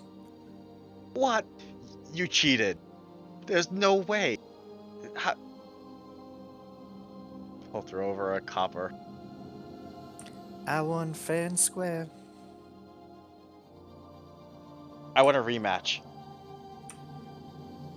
2 copper pieces this time. Make it double. Alright, one last intelligence check. Because I don't have 4 copper pieces, but 2 I do now.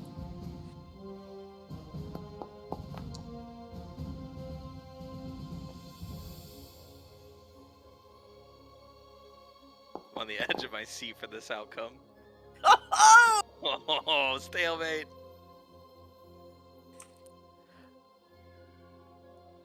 All right. Best of 3. All right. But this time I go first. Oh, sorry. This time you go first. This is your chance.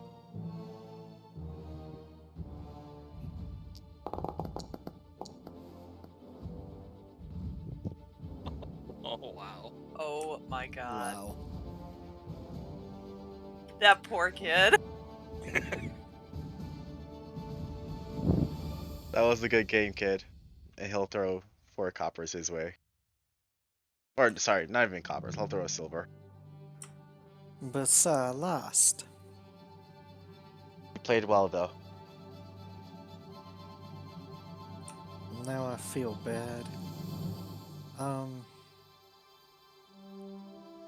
Yes, I took this 2 gold from you when you weren't What looking. the fuck?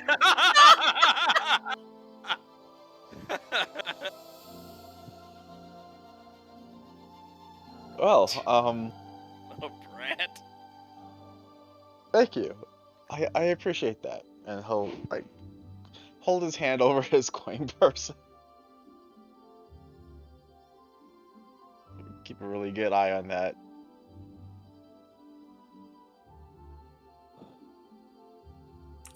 All right. You enter, it's not really an office. It is a crappy room with a wobbly desk that plagued you through the years. Creaky chair. Some dusty bookshelves. And a rusty chandelier.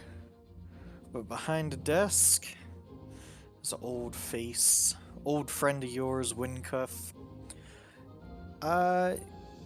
He's still a little young compared to you. Probably about 20 years old. I'll Windcuff. I'm gonna go in and give him our little secret handshake. Dap him up. He looks at you. Well, well.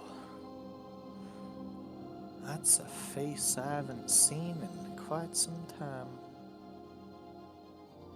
Windcuff, I've got some important questions for you. I got some for you, like, how the heck you making so much money and sending it our way? Well, sir, I told you guys when I left that I was gonna do you right, and I've done my best to do so. And I have to say, there's a lot more waiting for you after we have some deep conversation here. Well, I hope so. I've had to, keep this out of prying eyes. Yeah, I imagine it wasn't too easy to transport here. Ever since you've left, it's been a little interesting at the orphanage. I kind of think that there's a little bit more to this than we ever thought there was. As I have realized over time, and my first question was, it doesn't appear that you're in anybody's back pocket with the way you've reacted to me, but has anybody contacted you in regards to working with them, doing any jobs, making any demands, any threats? I would say yes to all the above. Oof. Any names in particular? Well, it feels like, well, I'm not really sure that this orphanage is, the concept of little boys growing up for a better life, but more like growing up to be pawns of something greater and more powerful, if you know what I mean. Absolutely, we do. My friends and I have learned some harrowing information about what happens to the people who grow up around here, and I aim to put that to a stop. Well,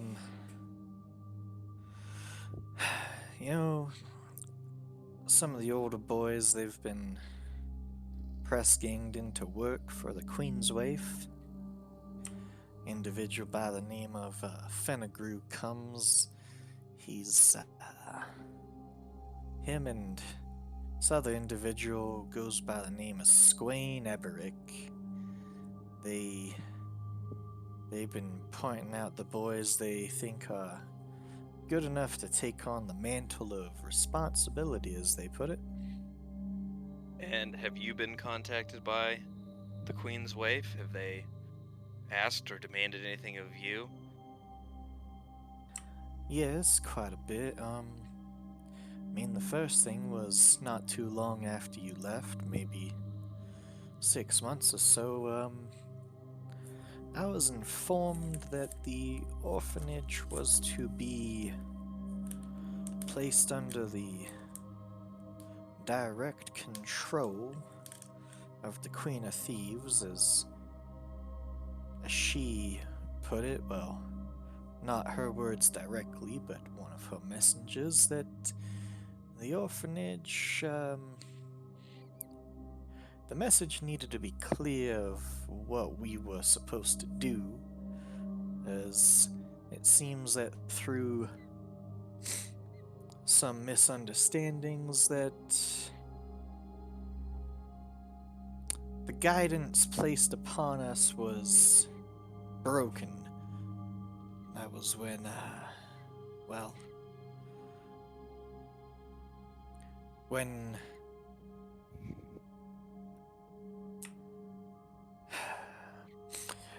back when Ostel left, right before you did and you took over, I guess Ostel, he didn't inform you or me of anything, and it seems that generally we're supposed to be kept ignorant until one of us takes on the mantle, and I shall inform you that it is no longer called the Pied Piper anymore.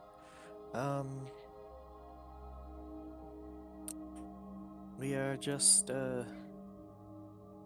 essentially the leader of the orphanage. We haven't been given any direct name anymore, but we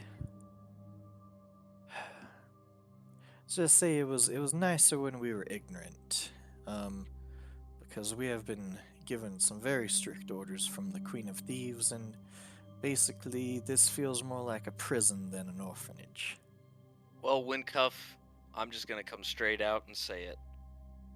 Have you been given any orders or told anything about me if you were to see me again? Yes.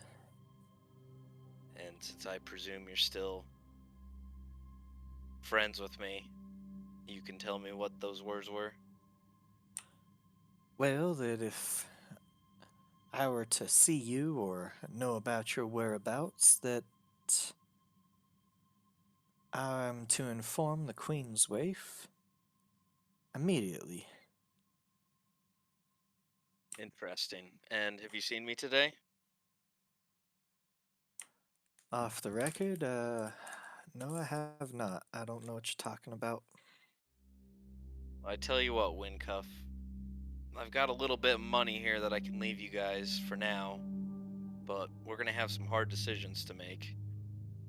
And one of my first questions is, I'm wondering if, given the opportunity, you and the other boys would like to get out of the situation you're in, maybe even get out of town. Well, I would say, in light of recent events, that, that would sound very interesting, but at the same time, I don't really want to be hunted like you were. And to be honest, I'm a little conflicted right now because while I've been keeping secret the money that you have been sending, and so far it seems to have worked, I don't know if I can honestly convince someone that I have not seen you. Understood. Believe me, we're not going to be here in town very much longer until some action starts happening, so I don't think you need to keep this secret. But with that information, I think I will need to speak with my crew and find out what the next step's going to be. And then I dropped down a sack of money on the desk. And then I sent that to you. He stares at the sack. Eyes go wide. Realize that most of what we've been doing is just basic stuff like shoes and clothes for the boys and buying a couple pieces of entertainment to make life go by a little bit quicker, but how do you plan to do this? I mean, based on the amount of money that she's put on your head, I can't imagine that the Queen of Thieves would be willing to let go. Let's see here, we have about 27 individuals, including myself, at the orphanage right now. Well, there's going to be a couple different options, and again, I'll have to talk with my friends and find out what they're more interested in.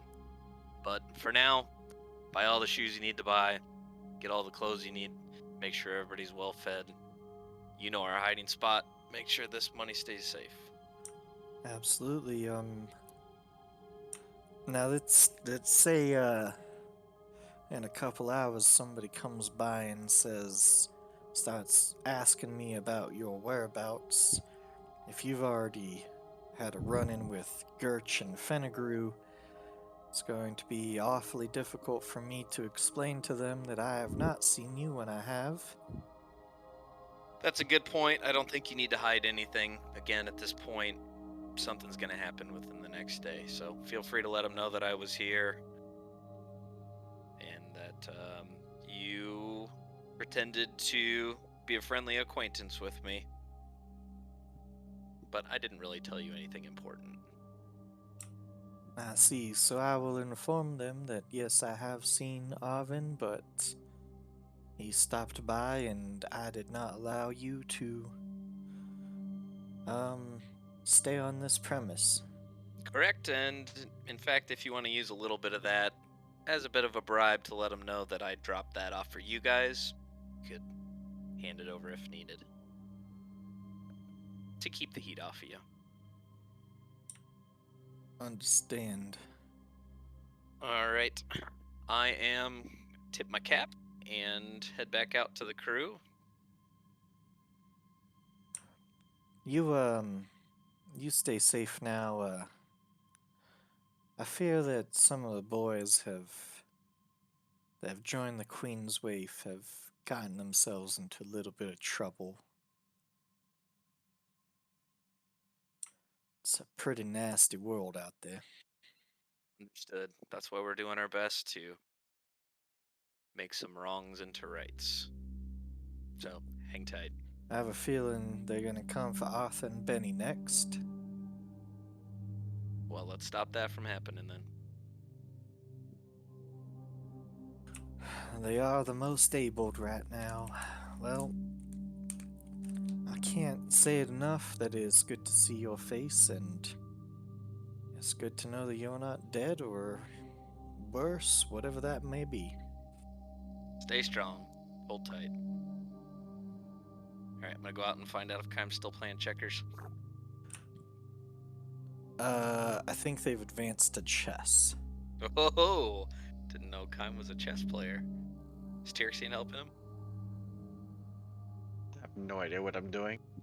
I don't know how to play this game. They're taking my money. In more than one way, apparently. Alright, well, let's gather their crew together and head outside the building, see if we can have a little chat. Alright, where all are you gonna head?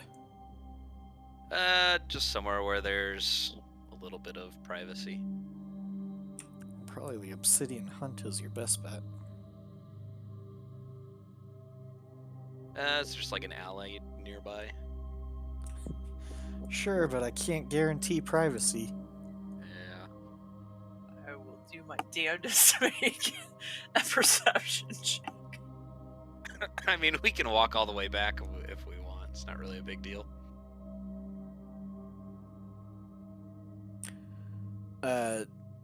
Turksian, as you leave the place, Benny stops you, and he points over to one of the boys and, like, finger points him over. And the boy comes over, like, all shy-like. And Benny holds out his hand. And the boy puts 5 gold pieces in his hand, and he hands it over to you, Turksian, and says, I saw him take this from you.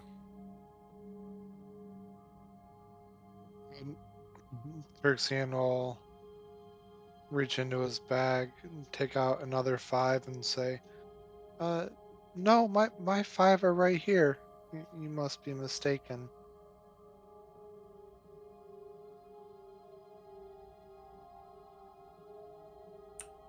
Roll deception.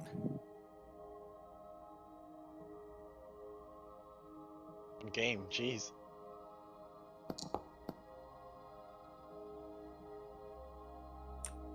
He looks at you. Huh. Yeah, I must be mistaken. Oh. Turksian just gives him a wink. Well, you gentlemen have a fine night, and, well, I hope you sleep well in the town of Steeplight. Stay safe. Stay safe. Keep those fingers nimble. Thanks for practicing on my friends. Little ones are getting good at it. Yeah, apparently. Panfley, have you checked your coin purse? Have they caught me that I know of? They watch you dart from corner to corner, and the kids are like, is she a ghost? No, magical being. I don't know, maybe she's a witch. A witch? Are those legal? I don't know, I think you burn them. Just automatically deduct 10 gold or something. She's a witch. Yeah, I did have 10 gold. I've been playing this little game, so I don't know how many they're finding, but I leave them in all kinds of weird places, like under a pillow or, next to the chair leg. Wherever I think is dark enough for me to be sneaky about it.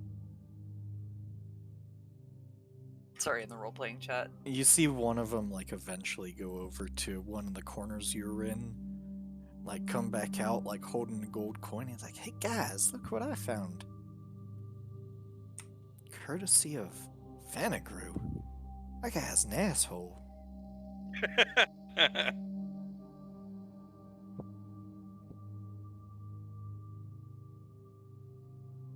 Well, guys, we're gonna have some decisions to make.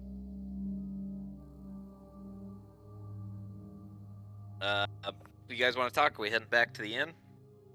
Sure, although maybe we should go a different way. Yeah, we can take a roundabout way.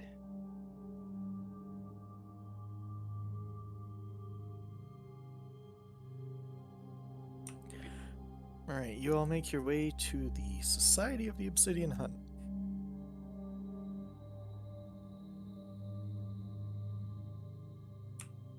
Probably mid-afternoon by now. All right. So, found out a little bit more information, and I'm still set on helping out my old friends and some of the kids there at the orphanage. But with the information that we learned of, that the Queen's Waif is possibly recruiting these kids.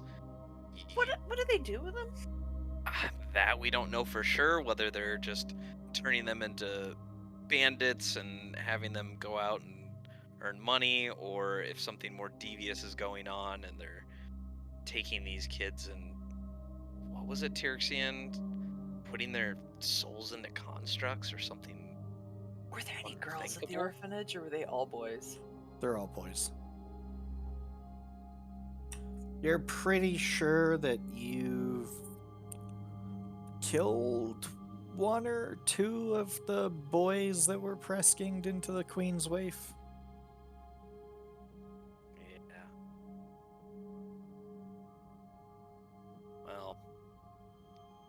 Either way, at this point, I see a couple different ways of action, and I'd like to know what you guys think about it. There seems to be a hold over everybody coming directly from the Queen's Wave, so the most direct route, which I know Kine would probably be in favor of, would be severing the head of the snake, per se, which doesn't seem very Vesalius, safe. I think we need more strength. I mean, not that you're bad or anything, Kai. I'm just, if Vesalius was scared of this person. Also, maybe an option would be to buy the freedom of my friends, but we would need to find out the price of doing so. I'm also looking to get out from under the reward that's currently on my head. So, just as a matter of perspective here, if we buy their freedom, they're just going to find others, right? Absolutely. So, But I can't save everybody in the world. What I can do is try to help my friends. so like 20. You're going to name 20 people your friends, and that's it? Yeah. They come from my home. They're family.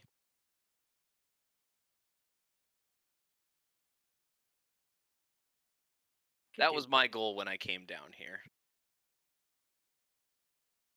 You think that guy said 500 on your head. Do you think they're all 500? I don't know. I don't know how valuable they are. They certainly don't have the skills that I have.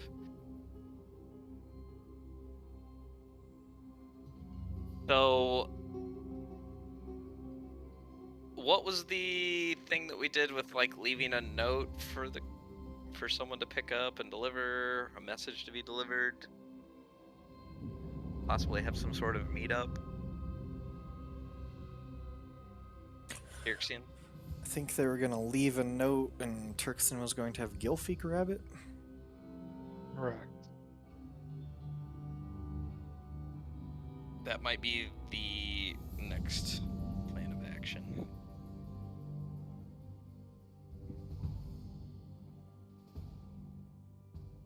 Priorities: get this bounty off my head, help out as many friends as I can.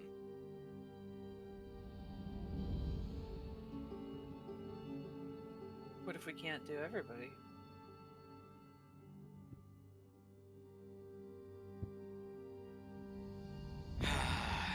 Well, guess we'll do what we can.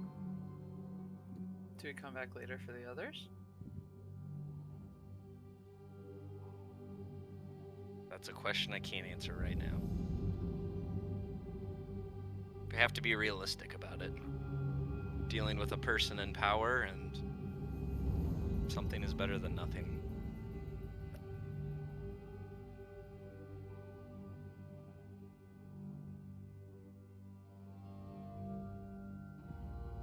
And what time were we thinking that note would be available? Did you say tonight? I think I said 24 hours, but we can say tonight if it's easier. Yeah. Probably a pretty good breaking point.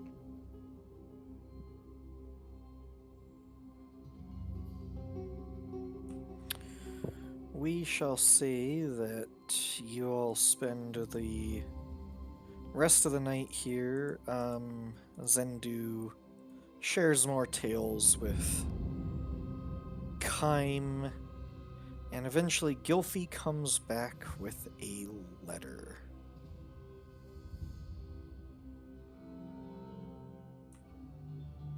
And the letter is very simple. It says, "The Crimson Nightmare Tavern." The code The Jolly Man. Like it. And that's where we're going to end tonight's session. Dun, dun, dun. Oh man. Oh man. The Jolly Man. In session. Oh, those kids were so funny.